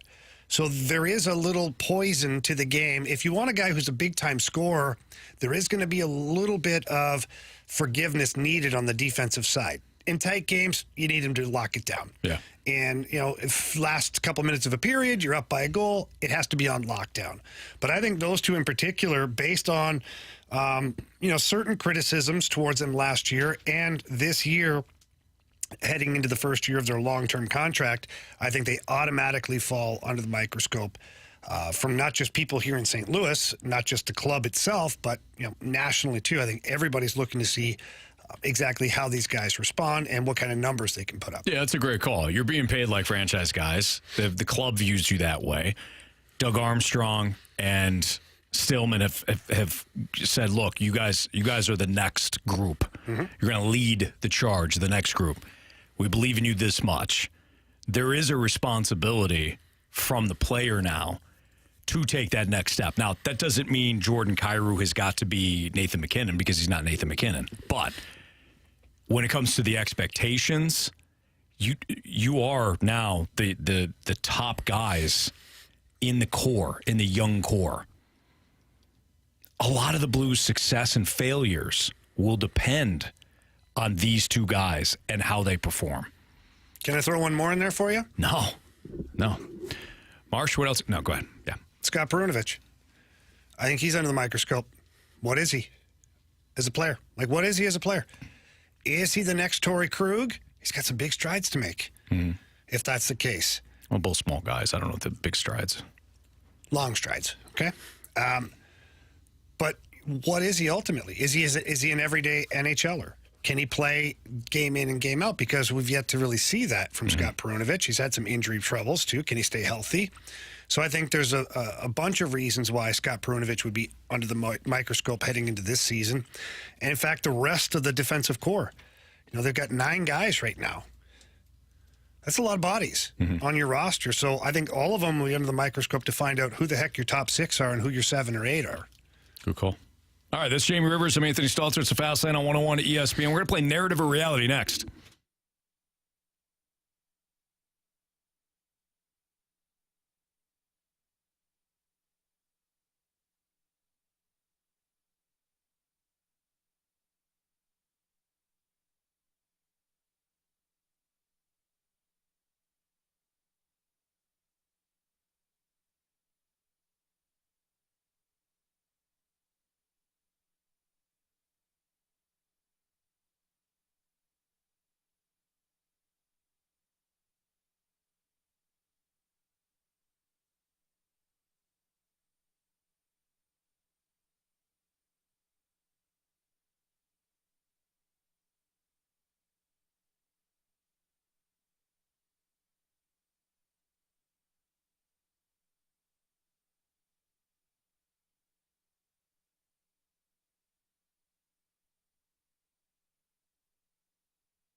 Jamie Rivers, Anthony Stalter, back with you here, joined by our great buddy, Stewie, from Stewart's American Mortgage Corporation.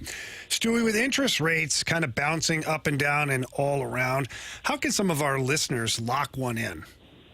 You know, Jamie, you lock the rate in now. If during the process the rate goes down 0.375%, we can float your rate down automatically. So have no fear. Come to us, lock the rate. If they go down, we'll take care of you and make the same money. Other mortgage companies don't pay attention. We do. We want the best for you. And you got to be careful when you're shopping for a mortgage. You're talking to this mortgage company, that company, and you always say the same thing. What's the rate? What's the rate? What's the rate? Well, they'll give you a great rate and say, hey, I can get 5.5% or 6%. That's a great rate. Nobody else is offering that. What they're not telling you is they're going to charge you $5, $10, and I saw as much as $15,000 in lender fees to buy down that rate. There's no brilliance in that because you're going to end up refinancing when rates go down in 12 to 24 months. So get the bagel loan, no closing costs. Keep your APR, your annual percentage rate, your true cost of money down. That's going to be your best bet for the future. A lot of times when, you're working with a real estate agent, they recommend a lender, and then you go with that lender because you feel confident that, hey, real estate agent knows what we're doing. Well, why don't you feel confident in yourself knowing that this is a huge purchase, especially if you're going with a house, and get a second opinion, calling Stewie, or better yet, just get the first opinion before you even go out and talk to Stewie, ask him the questions that you need to ask him because he's our guy, needs to be your guy too. 314-324-4440 is his personal cell phone number. Again, that's 314-324-4440. Or you heard Stewie talk about no closing costs and things like that. What can you Google? You always Google the bagel. That's right. Stewie, thank you. NMLS number 226715.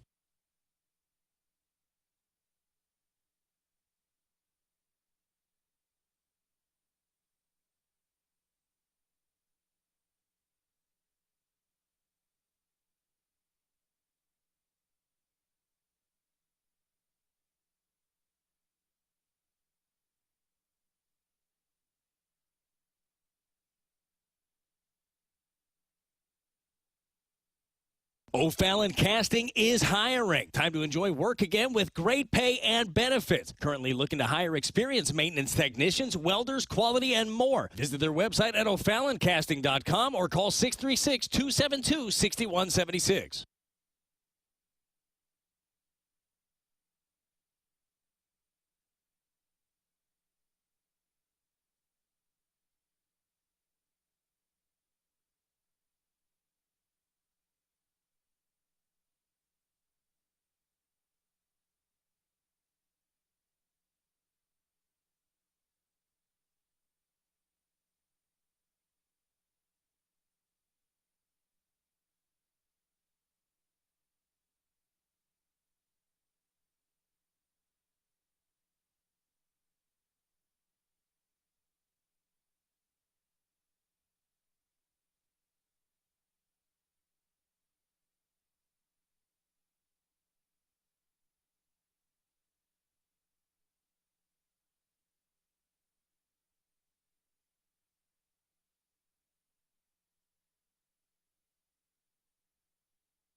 ESPN Sports Center.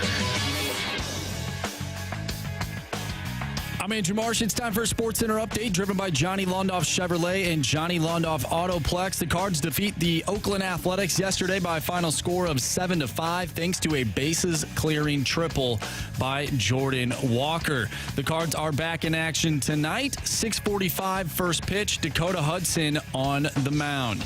We have narrative or reality coming up next. If you want to participate in the show, send us a suggestion at the Air Comfort Service text line, 314-399-9646. Narrative or reality coming up next. I'm Andrew Marsh, and the Sports Center update is driven by Johnny Londoff. Find new roads and shop 24/7 at londoff.com and londoffautoplex.com. Are you kidding me?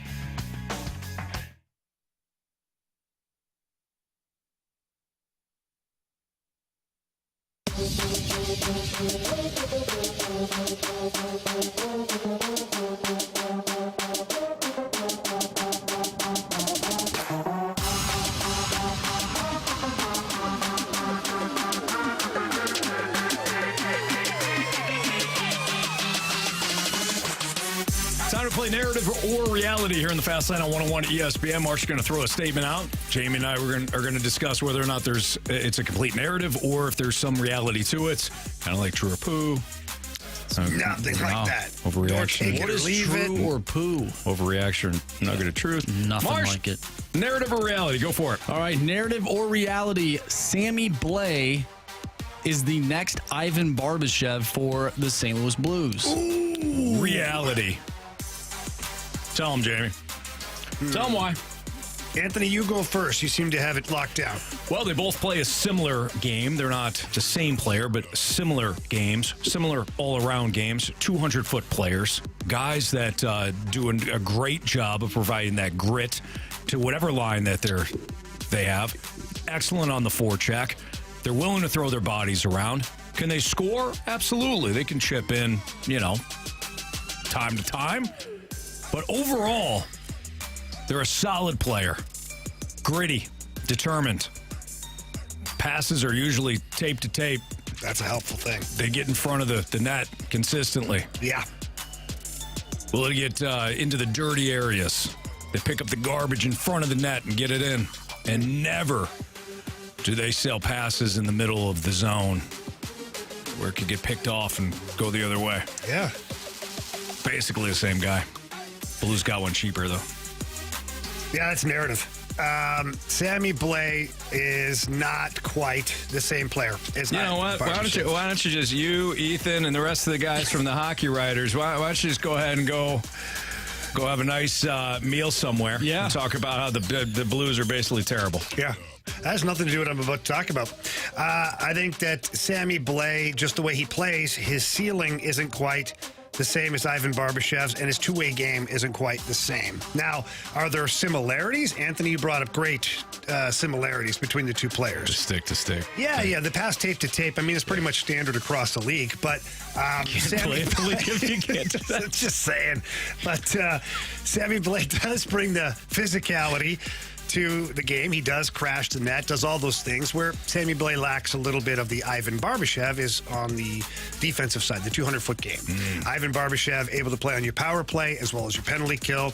He's able to sub in at center ice and play a number of games as a centerman. Sammy Blais not able to do that. So I've said this a couple of times now on this show. Jake Neighbors, to me, profiles more as an Ivan Barbashev type player, every situation type guy. But nonetheless, Sammy Blais, a lot of the same characteristics as Ivan Barbashev. Don't love your attitude. Oh, you did great, Anthony. Go ahead, Marsh. I mean, 50%'s a pass. Narrative or reality? Mo says... No, it's not. What? I was waiting to see it. Wait, what? So 50% is a pass. It's not. Oh, it's definitely not. That's failing. Sorry, Andrew. Go ahead. Narrative or reality? Mo says the Cards will pursue 3 starting pitchers and will underdeliver. Oh, that's a reality. Absolutely. There's no chance in hell that they wind up with 3 starters. At least not 3 that will feel good about. He'll probably wind up with... The question was, will he get 3 starters? No. So then you're saying narrative. Wait, word it again, because it was 3 pitchers. It wasn't whether he get this pitcher, that pitcher. It's whether he would get 3 starting pitchers. And underdeliver. Yeah. And underdeliver, which is the reality of the situation. Okay. He will underdeliver. Basically, hey, our payroll's going up. Well, it kind of did. Yeah. But you underdelivered from what you said in the offseason. I think that's the reality. I think it's a narrative. I think Mo will absolutely get us 3 starters. Now, will they be out of the bargain bin? Probably, but they'll be 3 starters nonetheless. So I think that, if nothing else that Mo has learned from the last offseason, if you're going to say something, you better absolutely do it. And he said he'll get 3 starters. He didn't say he'd get Nola. He didn't say he'd get anybody. He said he'd get 3 starters. And remember last year, if we playing this game, the word game, Michael Gersh on these airwaves said that we did. We went and acquired another, but one of them was Adam Wainwright. Well, we already owned him, but we added a starting pitcher. So let's not be fooled here.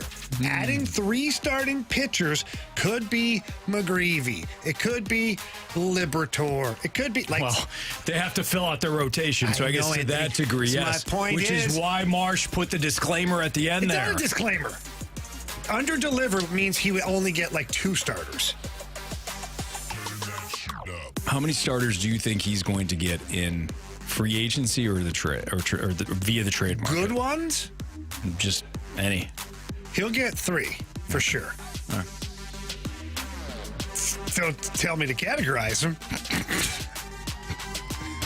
On a scale of ace to garbage. Yeah. Yeah. Pea soup. Somewhere in the middle. Like we know, and not like peas, not like the vegetable. No. There's actually going to be pea in your soup. Well, yeah. It's sterile. Yeah. I mean, and Anthony likes the taste of it. No, it's a movie you're quoting. We know we're not getting steak, but can we get like I don't know, pizza or tacos? We'll or get something, fried bologna. That's not what I'm. I mean, it'll still fill you up. Will it? Hey, I kind of like fried bologna. You ever had it before? You're the problem, Marcy. Not when it comes to this team. Fans like you are the problem. Actually eating fried bologna. For every fried bologna dinner that you accept, why would the Cardinals give you anything else? Because it's not my favorite food. But they'll feed you. Yeah, but it's not enough, It's just a thin. It's just a thin slice of bologna. It will keep you alive. Yeah, right. It'll fill your most basic need for food. We're the St. Louis Cardinals, just doing enough to keep you alive. All right, narrative or reality from the 314. The Blues season was a fluke where the Cards had this coming. Oh, I think that's a narrative. It's an interesting take, but I think that's a narrative. I think both teams, there was enough to go back to say, yeah, I can see how this happened. We did this with Alex Pietrangelo, going back to losing him, and the domino effect that occurred. And we did this with the Cardinals pitching, the drafts, the errors in trades, and you could piece it together to say, yep, all right, see how this pitching staff eroded. 100%. I'm with you. 100%. You can trace this back to 2 or 3 off seasons, a couple of deadlines where you just use Scotch tape to patch the hole in the wall. Yeah, I'm with you. Narrative or reality, the 618 has not earned himself a new name due to the fact that he's still texting in hateful things. AKA, Mo hasn't learned crap, Rivers. He's still a liar. What did I say he learned? I basically from a year ago. I basically just said that Mo was going to do the same thing again. Well, no, you said that he learned from a year ago that you can't do the whole. No, I didn't actually. I think you did that earlier when we were talking about the starting pitching. I said I'd like to believe that he's learned. Yeah. I said I feel like he's learned. I haven't been able to declare anything yet because, well, it hasn't happened yet. So up until then, it's just prediction, which means there's no fact to it. It's just a prediction. Makes sense. Yeah. All right, to Marsh. most. What? To most. To most, yeah. Yeah. Mm-hmm. To most. Well played. Thank you. All right, let's do the Sports Six-Pack next. 314-399-9646 is the Air Comfort Service text line. Get a question, send it there. Sports Six-Pack next on the Fast Line.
It's time for the Fast Lane to answer your sports questions. I want to ask you a bunch of questions. I want to have them answered immediately. Asking me all these weird questions. Answer the question. Answer the question. Answer me! The Sports Six-Pack is refreshed by Maggie O'Brien's, your go-to Irish pub in St. Louis for over 42 years.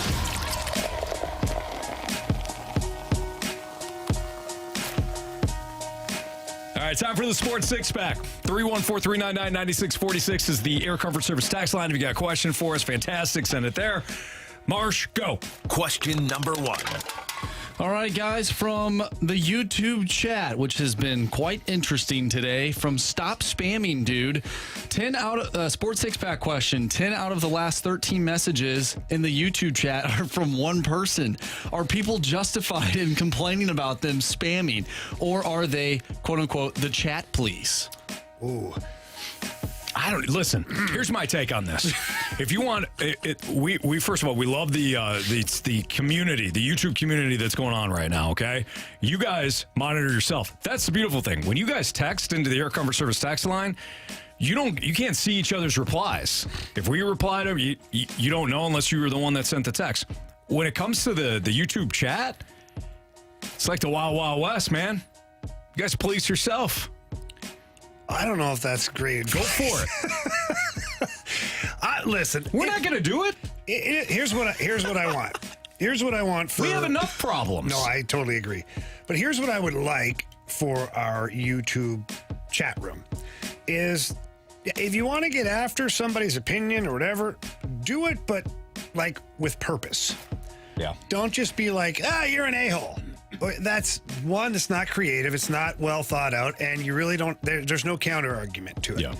So if someone is, writing something that you don't agree with, fire back with something that's a true opinion and, something you actually believe that you're saying. Right. Now, for some of the people who just want to spam it and just hit with like 1-word things and 2-word things and, maybe sit a couple of minutes out, put together a longer comment, put it in as 1 rather than 27. And I mean, this should go without saying, but just be respectful to each other. Show a little respect. Show a little human decency to your fellow and I don't want person. I don't want our fast lane listeners fighting with each other. No, you could have some comments or some snarkiness back and forth because that, quite honestly, that fits the mold of the show. Yeah, but I don't want our people fighting. No, we're here to have a good time. Yeah, and look, we've talked about this before. We love sarcasm. We love satire. For sure. And we love... yeah, we do. Money. So we're all about SSM, I was thinking something different. I thought it was SSS. Oh, yeah, that's what it is. Sports. Yeah. That's what I was thinking of. Yeah. We do promote listener-on-listener crime, though. We have been doing that for the past who knows how long. So I wonder if maybe they can, it was misconstrued. Yeah, but we accept listener-on-listener crime when somebody's being a bit of a DB. Defensive back. Those are valuable sometimes. A decibel. Yeah. What do you... a diamondback. Yes. When you're being a bit of a diamondback. Absolutely. And we read the text, and there's a clear diamondback situation going on, and then the listeners attack the diamondback. Then we're all for it. Yeah. Are we all clear? I don't know. So 3.5 minutes on that. I feel like we answered that pretty well. Question 5 now, right? Yep. Okay. Question number 2. Oh boy. From the 314, what's the pre-workout Jamie turned you guys on to? Go ahead, Jamie. It's Magnify, isn't it? Yes. It's Magnify, and I get it over at the Supplement Superstore. My boys over there in Chesterfield are awesome. They're the ones that got me onto it because I'm not a big... I don't like all that... caffeine. And like... You don't like stimulants in your pre-workout? Correct. In my pre-workout, I don't. Yeah. So when I'm working out, I would rather not have that because I get a little squirrely and I don't need to feel the hair on my arms growing as I'm working out. So they got me onto this Magnify, and there's 2 flavors. There's like Blue Crush or something. I think it's Blue Blast or Blueberry Blast. And then the other one's like Snow Cone, Cherry Snow Cone or something. Yeah. Either way. Anthony looks pissed off. No, I don't. It's good. Yeah, it's solid. It tastes good, and for me, you get one hell of a pump out of it. Yeah, that's awesome. You do. Yeah. What the hell's your problem? Sometimes you're just talking about you don't like the pre-workout that's got the stimulants in it. Yeah. Sometimes I do. Sometimes I want to feel like my organs are bursting out of me. I used to do before. But I got enough problems. I get the old migraines, and I wonder if that. That's nothing to do with that, Anthony. As you're sitting there going, one more set. Hey, get out work in here, please. I gotta keep my pump on. You've done 62 sets, sir. Buddy, text your buddy over there. Get off the squat rack. So you've seen me work out at the Very MAC. much so. Yeah. You're probably on the stuff that I was doing before the Magnify, which was the Celsius Heat. You ever had a Celsius? I don't think I have. 300 milligrams of caffeine. I might stab someone or myself. How many milligrams are in a cup of coffee? I have no idea. I've stopped drinking coffee too, if you've noticed. I actually did too. Yeah, we all stopped drinking at the same time. I guarantee I'll get back on the coffee train at some point, but I don't need that. I stopped it too. I got enough going on in my life. I think it's because one of us stopped.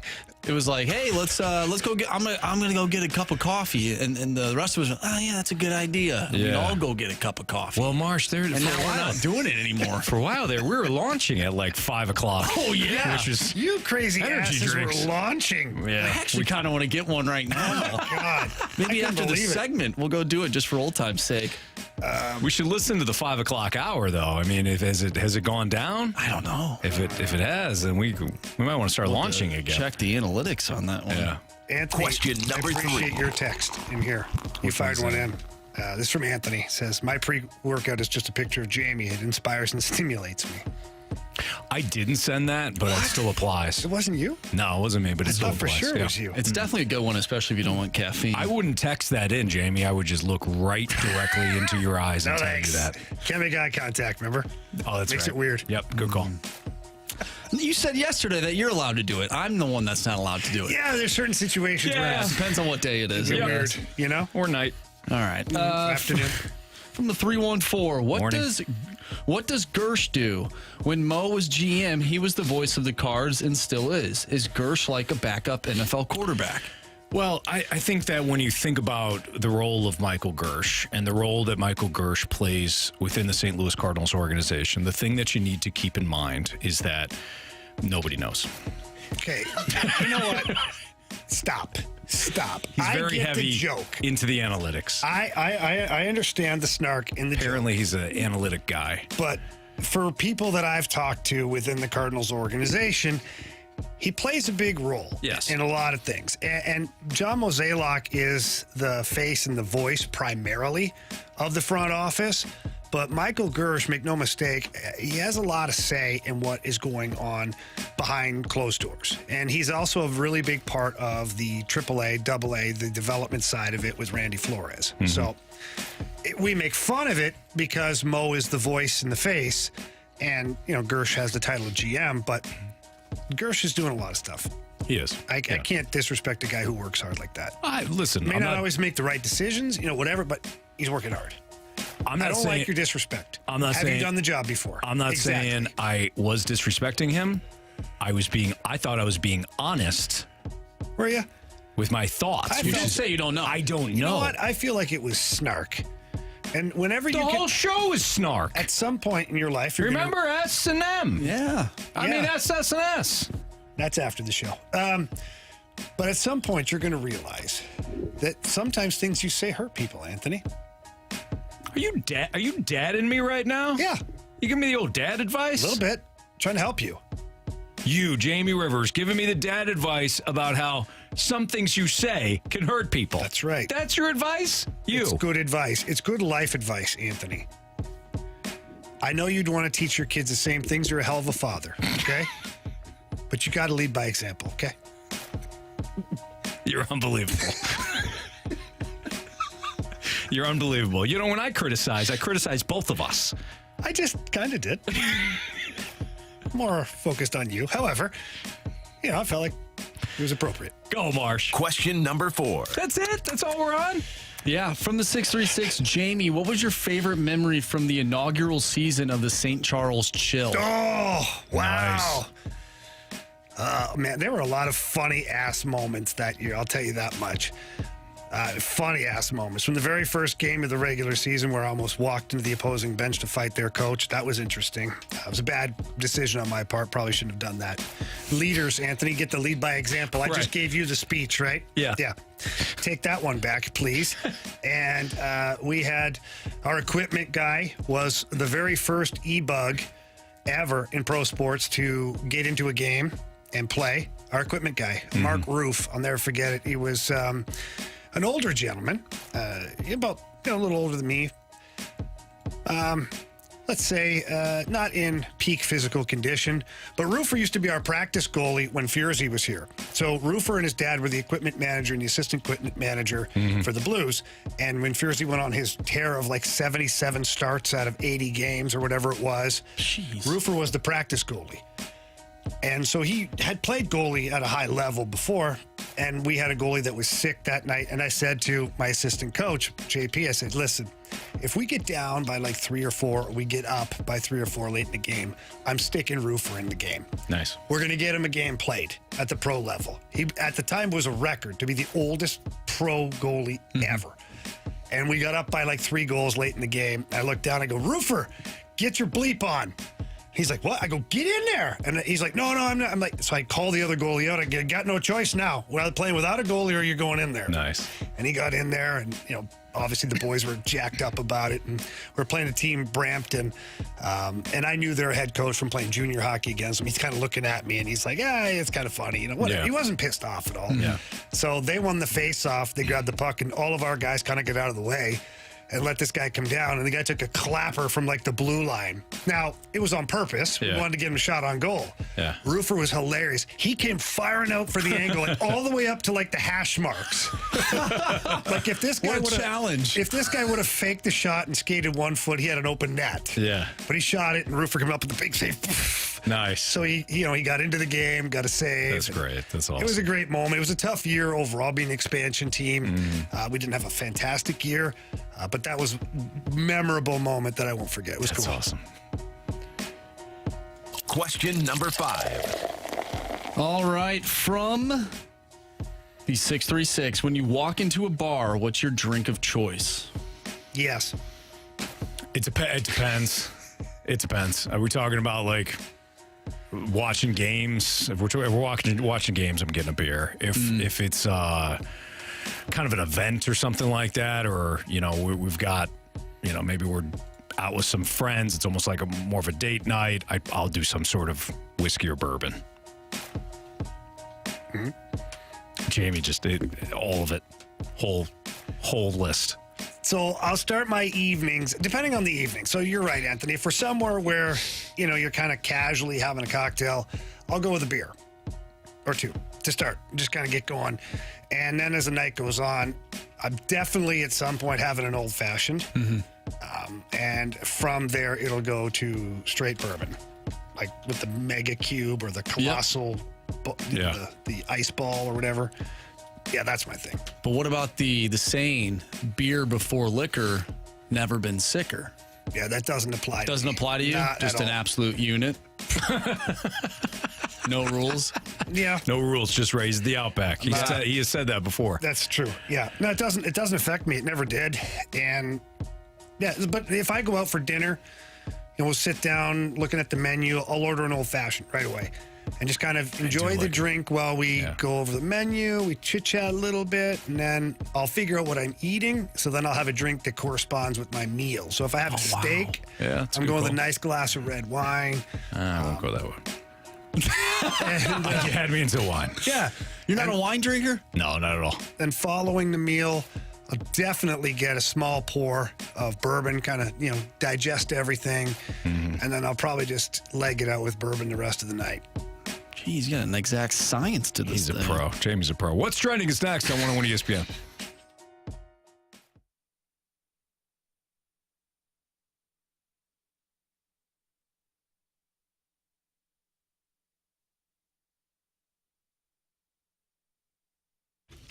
Anthony, football season is quickly approaching, which is so exciting. Yes! NFL, like, how great is that? Right now, we're watching the training camps. We're watching preseason games. I can't wait for the regular season, and neither can FanDuel, America's #1 sports book. Because right now, when you bet on a Super Bowl winner, I know it's early, but if you pick a Super Bowl winner, you can get bonus bets back every time they win in the regular season. So think about that. You take the Chiefs to maybe run it back again. Every single time the Chiefs win, you're going to get the bonus bets back just for taking the Chiefs to win the Super Bowl. Maybe you're a bit of a long shot.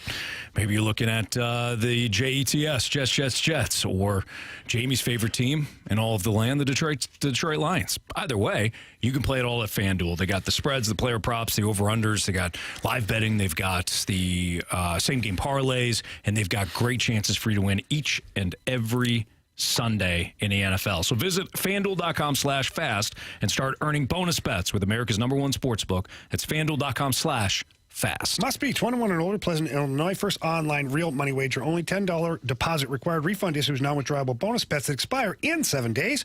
Max bonus $50 unless specified otherwise. Restrictions do apply. See full terms at FanDuel.com/sportsbook.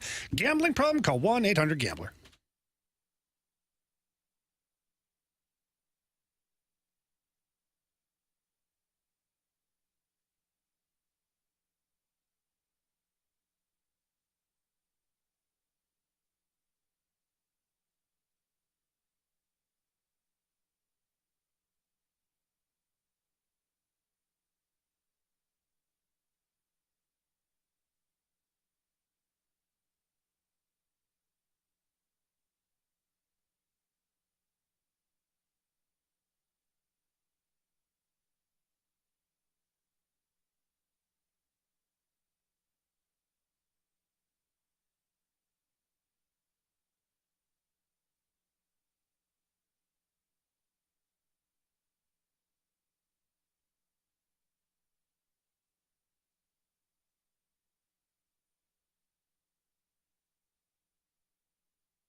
What's trending in the world of sports? The Fast Lane has you covered. What's trending now? Brought to you by Goodwill. Donate to Goodwill and get a half-price Cardinals ticket voucher.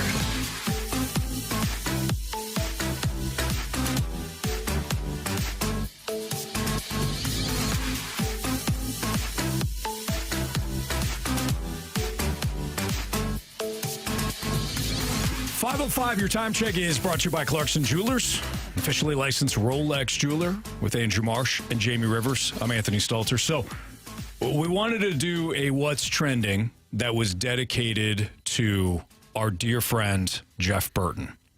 A year ago today is when we lost Jeff, and many of you know Jeff from either our crossover promotions with our sister station 105.7 The Point when we do the NFL Pick'em challenges or have Jeff on. Jamie hosted the Last Minute Blues podcast, which was really Jeff's idea, the namesake. Jeff's baby. Yeah. With Donnie Fandango, of course, to The Point as well. But you might be unaware that, again, today is the 1-year anniversary of Jeff's passing. He had cancer. And I know, Jamie, for you, thinking about Jeff is something you do all the time. And I think that it's only appropriate, and something that we wanted to do was talk about Jeff Burton and our good friend. Yeah, it's weird because, seeing his wife Julie make a post today, and she's still, it's very hard, and I can only imagine what the daily grind is for Julie and the girls, their family. It's tough, man. It's tough because not only was Jeff like a funny guy, and like we loved his humor. He's got a sick, twisted humor.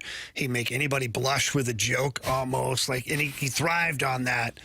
But the side of Jeff that like a lot of people didn't get to see, or especially or behind the microphone, was this guy just loved everybody.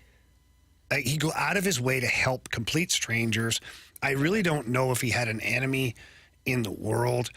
He's such a giving guy. He loved to have fun every day. Every day he wanted to be happy. He wanted his family to be happy. He wanted to enjoy life to its fullest. I honestly don't know how he did it, because there's days where, especially when he was sick and battling through his cancer, that it would have been very forgivable for him to just be mad or sad or depressed. And he wasn't, man. He kept himself grounded, and he always he was in good spirits. And the thing about Jeff is, even in his toughest moments, he was trying to help other people. Still, someone had a problem, Jeff would like volunteer to go help, and Jeff, bro, like, no, you don't have to do that. And he never wanted to miss any of the appearances. He didn't want to miss the home run derby. He didn't want to miss so many events that he still wanted to be a part of, because he always felt like he was letting somebody down if he wasn't a part of it. Right. So today is a great day and a sad day all at the same time. For me, I look at it two ways. I'm very sad. I miss my friend tremendously. But I also look at it as a great day to celebrate Jeff, and to see so many people on Facebook and Instagram and Twitter that are celebrating Jeff with pictures that they have with Jeff, or Jeff with Donnie Fandango and the Riz show. And, they put up a big, not a plaque, but a picture frame with his Kermit the Frog T-shirt and some other things of Jeff. That's the best part. And that's the part Jeff would like, is to be celebrated and recognized. And, he wouldn't want people to feel sad. Yeah. Jeff there's only so many people that you come across that you truly know that they care about you. And Jeff had a way of doing that was beyond, to your point, his humor. And Jeff had a way of talking to you and saying, hey, how you doing?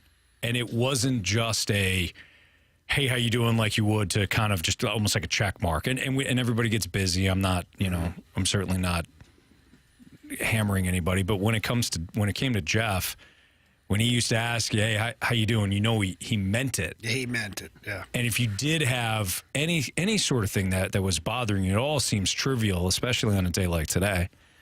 But if you did have anything that was bothering you, whether it was the job or something personally, he listened. He always had a story. He could relate. He could offer you advice.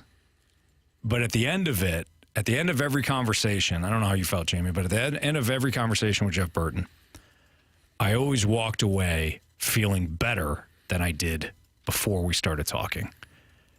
Whether he was making a joke, cracking a joke is the fastest. A BT is incredibly fast. I don't know if anybody was as fast as Jeff when it came to the one-timers, the one-liners that he had. But you always walked away feeling really good.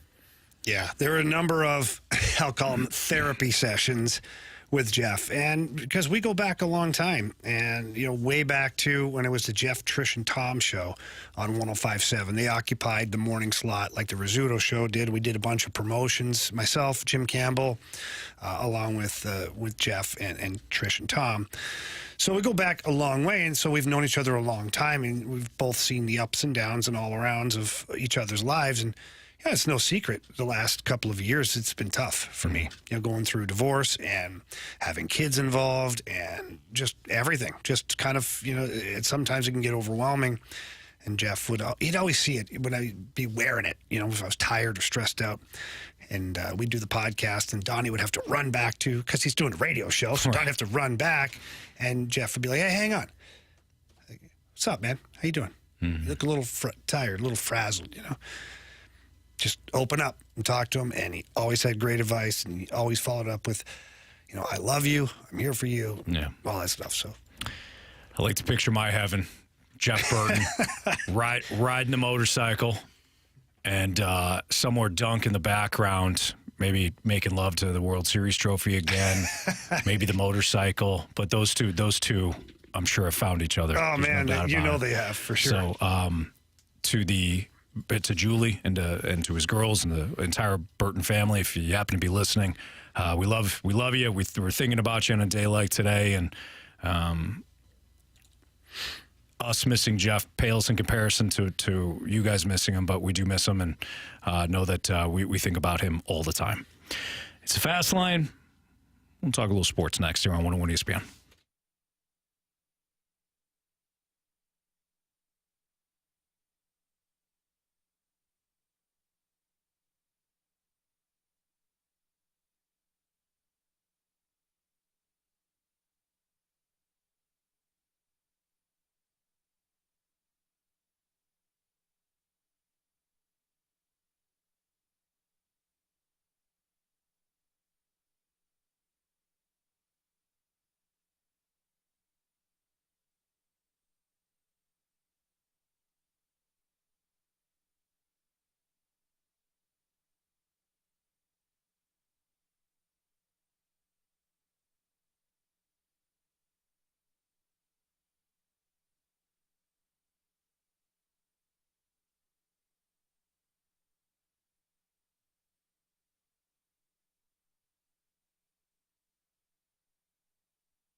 the biggest flaw for some of these Super Bowl hopefuls? So Marsh put together a list of Super Bowl hopefuls, and let's talk about potentially what their biggest flaw could be.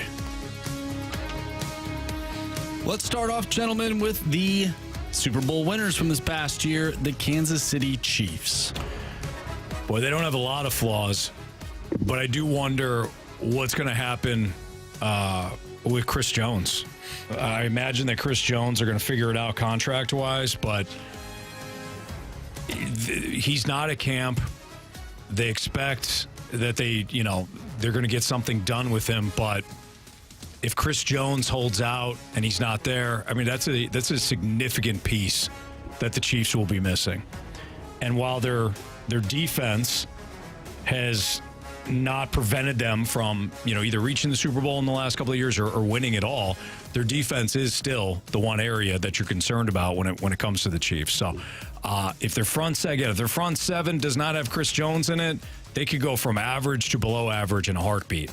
Did you see what Michael Bay posted on Instagram a few days ago?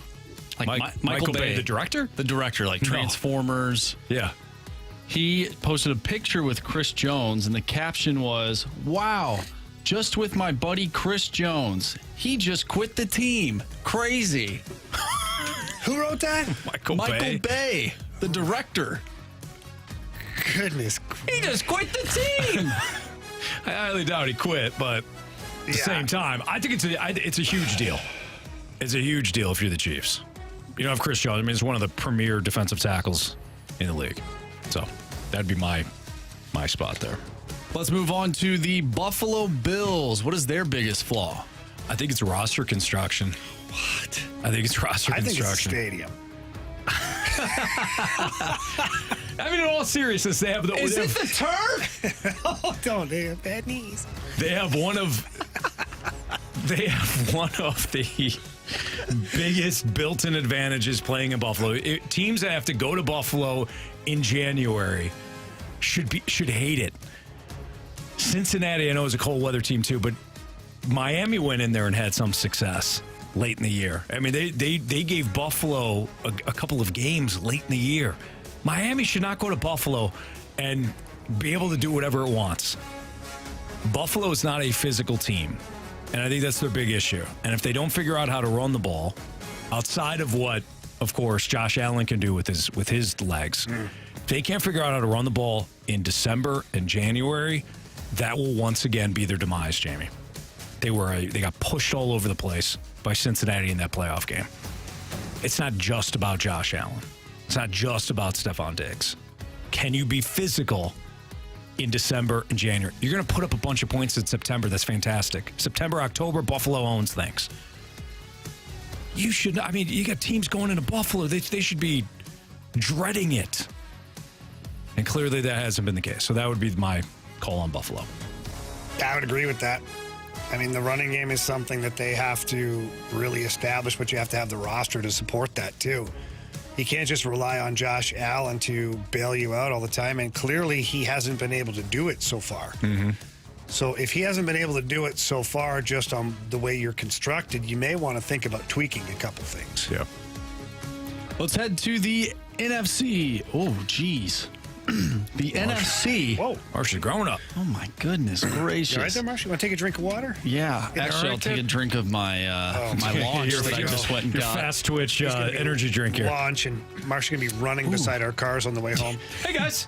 Had an idea for yesterday or tomorrow. What do you think? Look like Mermaid Man and Barnacle Boy from SpongeBob. Philadelphia, the Eagles, what is one of their biggest flaws? They don't have any. Oh, stop. They do not have any. Stop. The only thing now would be, it's not from a roster standpoint. The only thing now would be I don't know how much they're sneaking up on teams last year, but you're not going to sneak up on anybody. No. So it's basically getting back to the playoffs, making a deep run again, and executing this time. But they've got one of the best offensive lines. They got the best wide receiver duo. They got a quarterback in Jalen Hurts that found himself last year in this system. Actually, you know what? How about this? Let me take this back. You lost your two coordinators. That's an easy one. I should have started with that. You lose Shane Steichen, you lose Jonathan Gannon. What is it now? So now you got this transition going on. So there you go. losing your two coordinators. But from a roster standpoint, it's one of the best rosters in football, if not the best roster in football. Yeah. And this will have a bearing on it, but it won't ultimately impact them overall. They got a tougher schedule this year, too. Yep, just by schedule. Yep, nature of it. Yep. Will that have a huge factor in it? No.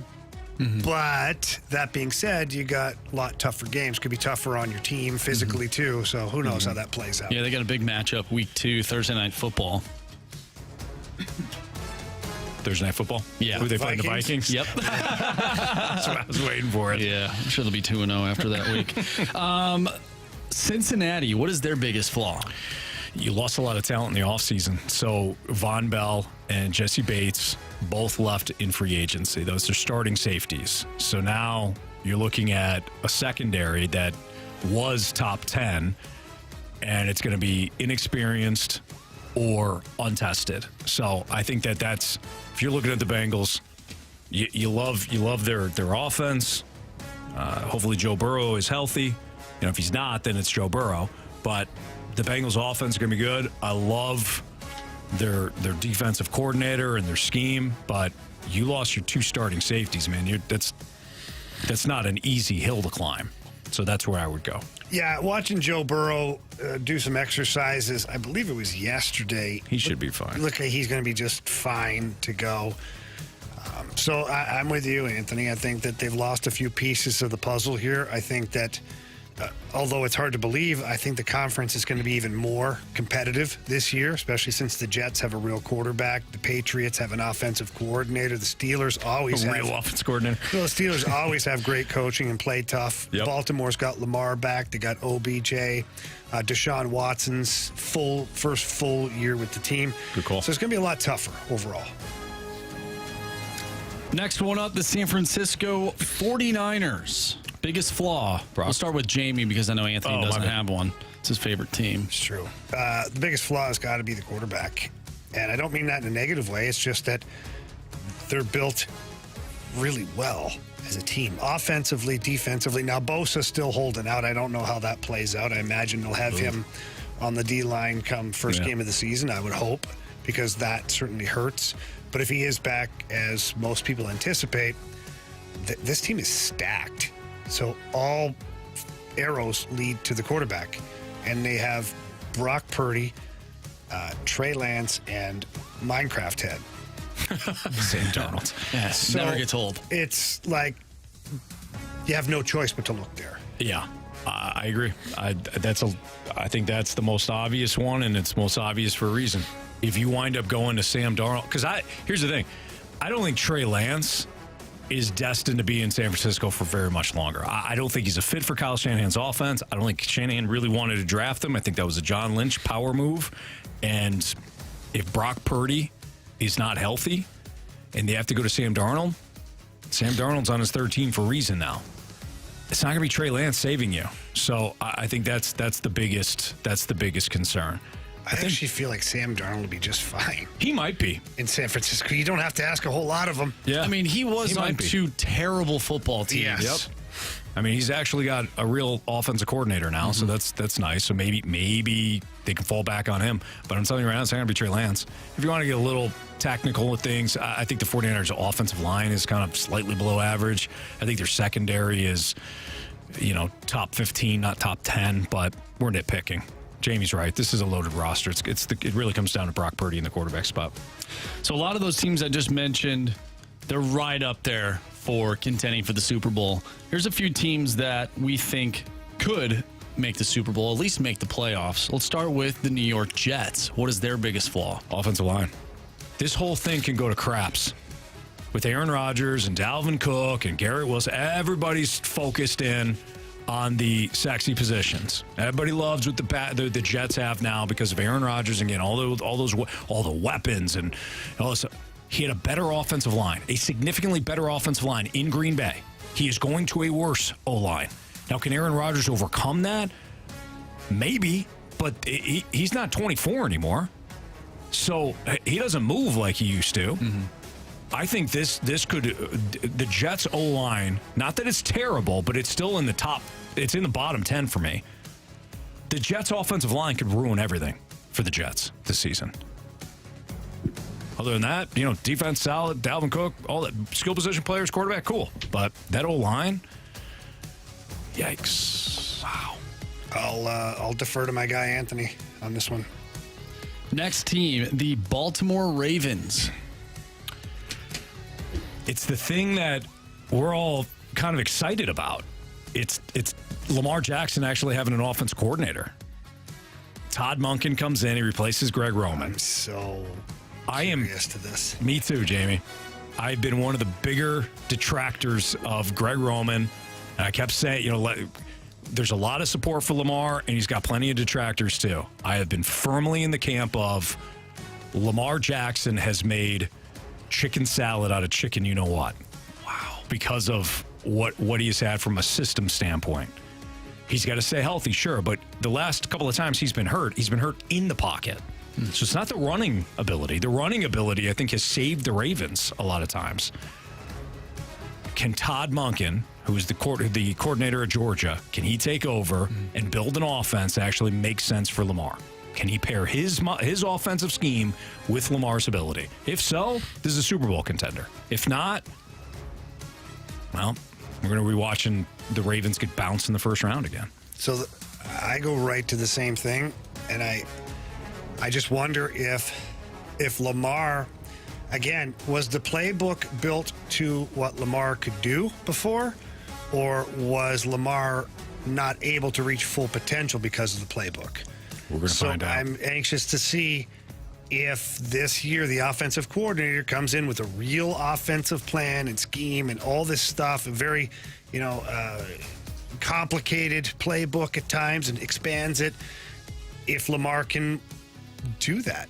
Yeah. If he can, great, because he's a hell of a talent. So if he can do all that, then it's a given that this team's going to be very competitive.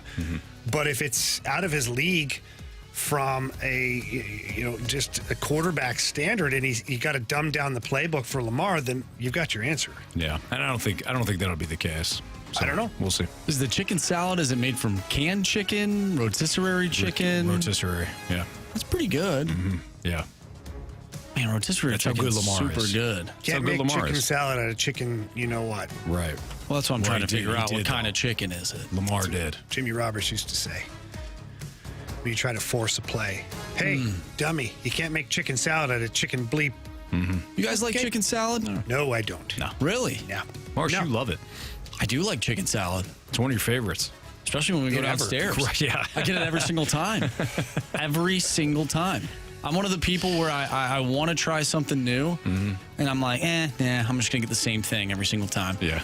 So that's our guy, Marsh. That's me. It's Fastlane on 101 ESPN. Beat the streak. Biggest question of the day next on 101 ESPN.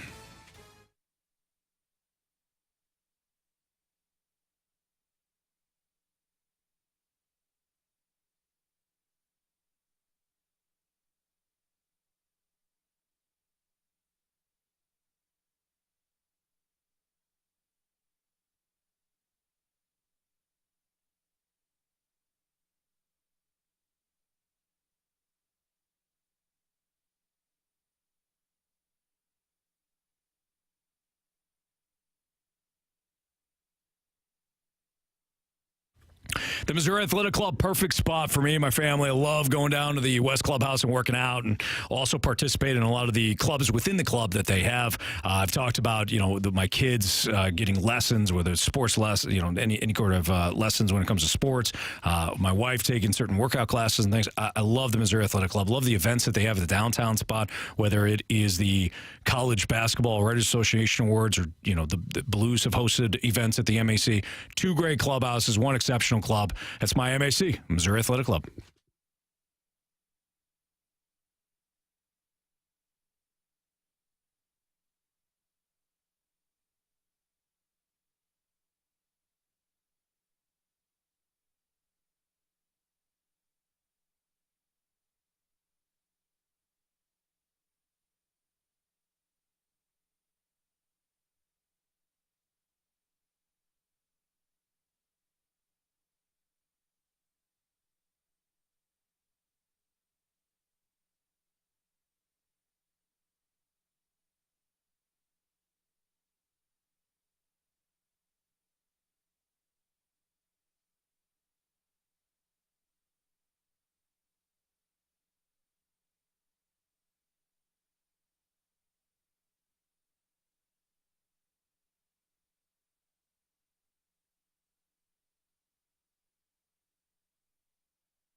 101 ESPN Sports Center.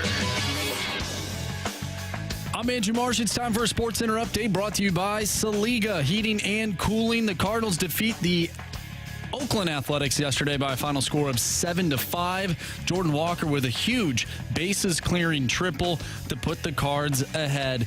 They are back in action tonight, taking on Oakland once again. 6:45 first pitch as Dakota Hudson takes the mound for the Cards. If you've missed anything from today's show, make sure you go to 101ESPN.com or check out the 101 mobile app. You can find the full show there. It's all brought to you by Dobbs Tire and Auto Centers.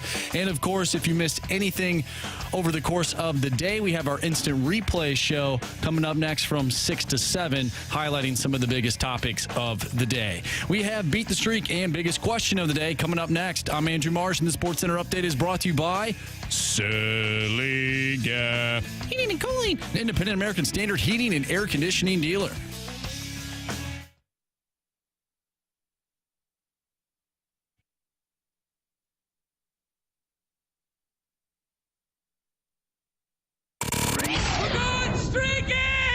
Hit baseballs. All of my successes depend on me. You're ready to hit. The hits just keep on coming. And his first big league hit is a bullet up the middle. All right, time to play Beat the Streak. Our guy John is back for another round. What's up, John? How are you, sir? Doing great. Congratulations on another hit last night, my friend. Hey, you too. I'm glad I didn't take your guy. Thanks. It worked out. It worked out overall. It got a little scary, though, with Willis Contreras. So. No, it didn't. It's good. More scary with Pukin Baker last night. Yeah, it was a rough one. Wow. It was a rough one. Rough selection and a couple of rough ABs there. Four of them. Man. JB watched his streak go right by him, just like Luke and Baker did in those late innings. Just watch that baseball go right by him. No doubt, Marsh. Swing the bat, son. Swing the bat. Anyways, Marsh, what's the current streaks? Yeah, I'm at 6 right now. Ooh, Marsh is hot. Well, Anthony, you're at 2. John is also at 2, and Jamie is at 0. 0 for 3 in the last 3 days. Not good, guys. Not good at all. I'm disappointed in myself. You know what? That is a streak, though, is it not? It is. It's the wrong kind, but it is a streak. Yeah. Or Jamie, slump. You're going to get one tonight. Oh, thanks. I do. I feel it. All right, Marsh, what do you got? Bet you do. I'm going to stick with my guy from yesterday, Zach Geloff. Zach Geloff came up huge for you and the A's last night. Went 1 for 5, but the one hit he got was down was a big the third base line and put the A's ahead. I'm not going to lie. I was a little upset, though, when it happened. Why? Well, because they ended up taking the lead. Yeah, but you got your streak. Were you torn, Marshy? Were you torn at that I was moment? a little torn. Did you celebrate and then go, ooh, like you felt dirty for doing that? Kinda. Yeah. I was like, oh, Marsh, what? This is another example of you just being codependent on the Cardinals despite their toxic behavior. I'm not codependent on them. You've got a nice streak going on, Marsh. I do. I keep going and you against feel bad? them. You feel bad if the Cardinals treated you like crap all year. Then you feel bad for them. I would rather him get like a bloop hit and then they retire the side. But that's not what happened. That's not what happened, unfortunately. You deserve to be happy, Marsh. Thank you. About your streak. You know what? I hope he goes 3 for 3 today. There you go. John, who do you like tonight? Can I defer to you since I took your guy yesterday? John, you did no. I like listen, your that's not strategy the. there. He's rubbing your nose in it, Anthony. He certainly is. John's had my number here the last 2 days, so no. We have the same number. But I will go with Mr. Rooker. Okay, so you're going Brent Rooker. Wow. Brent Rooker. Okay, I'm going to go with Paul Goldschmidt. He's let down Jamie numerous times. He has. But he's feeling it again. Hit that Ding Dong Johnson last night, so I'm going to go with Goldie. And you, Jamie. I'm going to double down. Nolan Arenado. Okay, there you have it. So Marsh is going back to Geloff. John went with Brent Rooker tonight. I'm taking Goldie, and Jamie Rivers is taking Nolan Arenado. John, good luck, man. We'll talk to you tomorrow, hopefully. I hope so. All right, buddy. See ya. Yep. Let's beat the streak. Time for the biggest question of the day. It's time for the Fast Lane's biggest question of the day. All right, guys, we talked at the beginning of the show before the lineup game actually came out, just how important that clutch go-ahead triple was for Jordan Walker and his confidence. Jamie, is there a certain situation that you were in as a player to where you had a big moment and it sort of catapulted your career in the way that it ended up going? Yeah, a couple of big moments for me playing the World Junior Championship. It wasn't playing pro hockey yet, but it was, it's basically the Olympics for under 20 players in the hockey world. We were tied with the Czech Republic with just a handful of minutes left, and I remember the coach telling me specifically and the defenseman, "Hey, no stupid pinches here. Let's not get burned." Uh-oh. So the very next shift, I pinched in, and luckily, I knocked one out of the air with my stick. Otherwise, it was probably a 3-on-1 going back the other way. But made a little shimmy shake and fired the game winner home. Oh, wow. Yeah, 20,000 people up in Canada just going nuts. And it was an amazing feeling at that point. Gave me a lot of confidence, to realize that, hey, like, you can compete at a really high level. Yeah. You can come through in the big moments. Right. And the other one for me was my very first playoff game. Playing here for the Blues against the Phoenix Coyotes. Ended up getting an assist in the first period and then got a power play goal in the second period. And that was my first playoff game. So from there, I was pretty confident that I could play, not only in the NHL, but play in the playoffs too. It's awesome. You also just reminded me that Corey from Wildwood won the tickets today. Yeah, he did. For Blues and Coyotes. Our trivia question was, the Phoenix Coyotes moved from where? Correct answer is Winnipeg. So Winnipeg goes to Phoenix, and of course, Winnipeg gets another team back. Atlanta goes to Winnipeg. Yeah. Hey. But that was the correct answer. So Corey from Wildwood won the tickets. Going to see the Blues and the Coyotes on October 19th at Enterprise Center. And we've got tickets each and every day to give away here in the Fast Lane on 101 ESPN. Although, Jamie, you're sliding over. You're driving the bus the next four shows. I got the keys to the camper here the next 4 shows in a row, so you better buckle up, 101 listeners. You got a bunch of different people coming in. Where I'm going. Yeah. You'll be great. The Jamie Rivers Whack Pack will be joining you for the next 4 days. Yeah, good stuff. Before the kids go back to school, we're doing a little trip, so should be fun. Should be great, Anthony. Yeah, kids are excited. You're going to love it. Are you excited for them I am. going back to school? Oh, going back to school. Wow. Oh, I love them. Is it champagne on ice? I love them, Marsh. I didn't say that. I love my kids. You want them to get a great education. I want them to get a great education. I love spending all the time that I have been spending with them in the mornings. I love them. I love my kids dearly. That wasn't the question. It's a Fast Lane on 101 ESPN. What you miss, criticisms, compliments. Next. Pop the bubbly.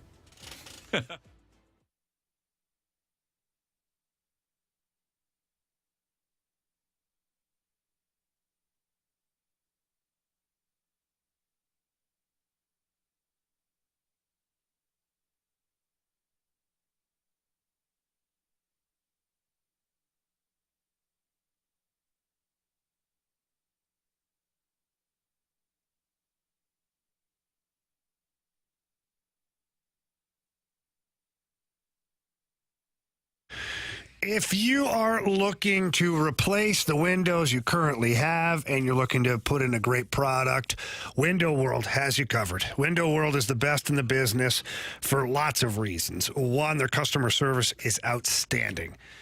John Gillette, the owner, sat me down along with several staff members over at Window World and just told me that their customers are the most important thing for Window World. They want to make sure they're satisfied from an installation standpoint to, the way the process is with the billing and all that other stuff. But the main thing is they want to give you a great product too. And Window World uses a double strength glass that you just don't see in ordinary replacement windows. And what that means is hopefully less breakage, but ultimately, when it's hot outside, you don't feel that heat on the inside. And when it's cold outside, you don't feel the cold on the inside of the house either. That means it's more efficient and hopefully better as far as your utility bills are concerned.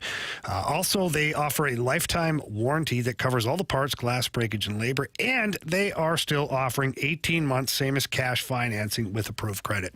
So please get over there, visit them, tell them Jamie Rivers sent you, or give them a call at 314-993-1800. Again, that's 314-993-1800, or look them up at windowworld.com.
All right, it's Fastlane on 101 ESPN. If you missed anything from today's show, you can always leave us. You can always download the podcast. Are you going to leave us a mic drop? Leave us a question. Leave us a mic drop. Either way, it happens, buddy. It's your last day. You know, you're tired. Yeah. You're worn out. Yeah. I mean, you've put in at least 2 solid days here. Yeah. Thanks, Jamie. You're welcome. Take 2. It's Fastlane on 101 ESPN. If you miss anything from today's outstanding show that has finished strong, you can check out our podcast available at 101ESPN.com or your 101 ESPN mobile apps. All brought to you by Dobbs Tire and Auto Centers. We talked a lot of Blues hockey today. Jamie ripped apart one site specifically. Over and over and over again. Yeah, that's true. We talked about what's the best way to acquire 3 starting pitchers in the offseason. I feel like Jamie and I just kind of yelled into the ether on that one. But we had the conversation nonetheless. Played the lineup game, started poorly, finished strong on that. We did. Talked about Blues regression candidates. Did a little NFL 4 downs and biggest flaws for the Super Bowl contenders. Played narrative or reality. And a very special What's Trending for our guy, Jeff Burton, who today is the day, officially the 1-year anniversary of Jeff's passing. We certainly miss Jeff, so we talked about him and What's Trending. So there you have it. Marsh, what do you got for criticisms and compliments? Yeah, we got a criticism right off the hop, and I texted this listener back saying that we will address this at the end of the show. From the 314, daily listener from 10:30 to 5 o'clock, so maybe he's not listening, or he or she, whoever texted in. With all due respect, the lineup game is by far the worst segment of the day. Hope it dies a flaming death before next year. LOL, with all due respect. Anthony, if I may. Yes, please, Jim. Every now and then, people have opinions or comments or takes that leave them stranded alone on a deserted island. Like with nobody else that has the exact same takes or comments. This is one of those times. Out of all of the people that have ever listened to the lineup game, I've never heard that before. People usually enjoy it. They play along in the car. They like the Sounders. I hear from soccer moms that I love the lineup game. That's so much fun. Anybody can play that game, and we do.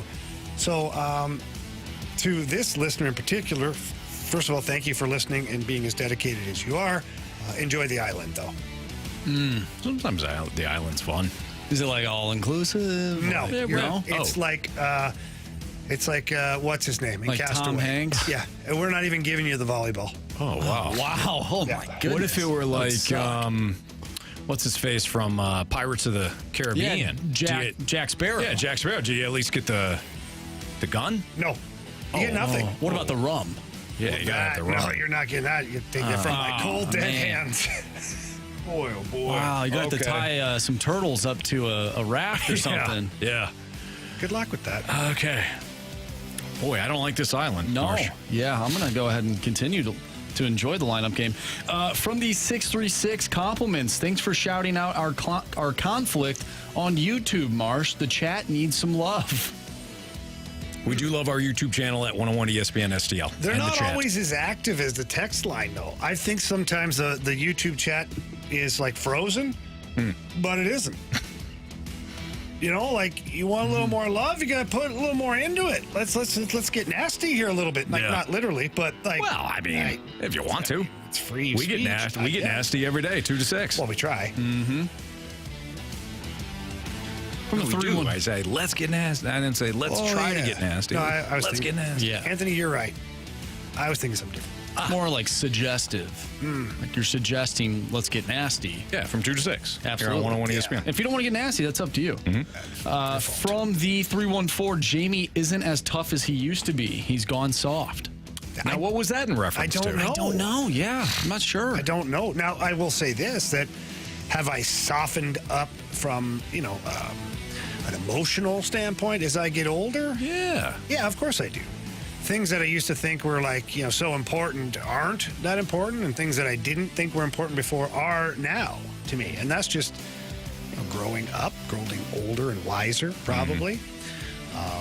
If it's coming from a physical standpoint, I would probably strongly disagree with that. Now, the stamina is not what it used to be, but the raw power is still there. And when you don't have the stamina, you try to do as much damage to whatever it is as quick as you possibly can. Right. You're not going 12 rounds here. No, I'm going about 12 seconds. And if you're still there after 12 seconds, well, then, that's fine. Yeah. Good luck. But yeah, so I don't really know what it was about. Yeah. We talked about Jeff Burton and remembering Jeff, and we got some text messages talking about Jeff. And here's one from the 314. I've been following the 101 crew since I moved from Detroit 14 years ago. Through the beginning days of Duncan, DeMarco, and the whole gang to today. You guys are great, and so are the folks at 105. Your work is appreciated, and you all should hear that today. Oh, thanks, guys. Awesome, Thank you. That's incredibly kind of you. Thank you for saying that. From the 314, it's often easy to think of you guys as just characters, but it's times like this, as you talked about, Jeff, or when you talk about Dunk, that feeling and emotions are real, and we're reminded you are humans just like us. Thanks for being real. Love the show and you guys. Wow, that's also incredibly nice. Thank you. Yeah, I guess I could see how we're characters sometimes to our listeners. Maybe there's a role to be played or whatever. We are. This is kind of who we are. This is who we are. I mean, we joke a lot. Yeah. But we also feel like it's kind of who we are. This is who we are. But that's an incredibly insightful comment there, and we thank you. That was awesome. It was one of the best comments we've gotten. Yeah, one thing that I know that we here in the Fast Lane pride ourselves on is trying to be just who we are, but also let people behind the curtain into our private lives. We talk about our kids. We talk about your wife. We talk about, personal struggles, me with the divorce and kids and, just all sorts of things. We bring you into the world. So, I really feel like, the listeners are a part of this show. No doubt. Yeah. I talked about almost peeing in my pants a couple of days ago. Good point. So. And we're there for each other. We are. Marsh brought me in some Depends. So thanks, Marshy. Absolutely. From the 636, have a good trip, Tony. No swimming. I think we are going to go swimming, so I'll wear a helmet. Just a mouth guard. It's usually better. You don't want to bite your tongue. I'll wear both. Yeah, because the helmet still won't protect. Right. You might need to wear a bubble. I think, Jamie, you'd have to wear, you got a helmet, right, with the visor? Yeah, that visor, though, might not get clearance. You'd have to... I'll buy a football helmet. Yeah. I used to have... Maybe a motorcycle helmet would help you. Although I feel like the weight might drag you to the bottom of the pool. Yeah. It's a risk I'm willing to take. Thanks, Jamie. With my life. I appreciate you. All right. Jamie and Marsh are going to be here for the next 4 shows. I will not. I will be back next Tuesday. Love all you listeners. Appreciate you. Thank you. Jamie and the guys will be back tomorrow, too. See you.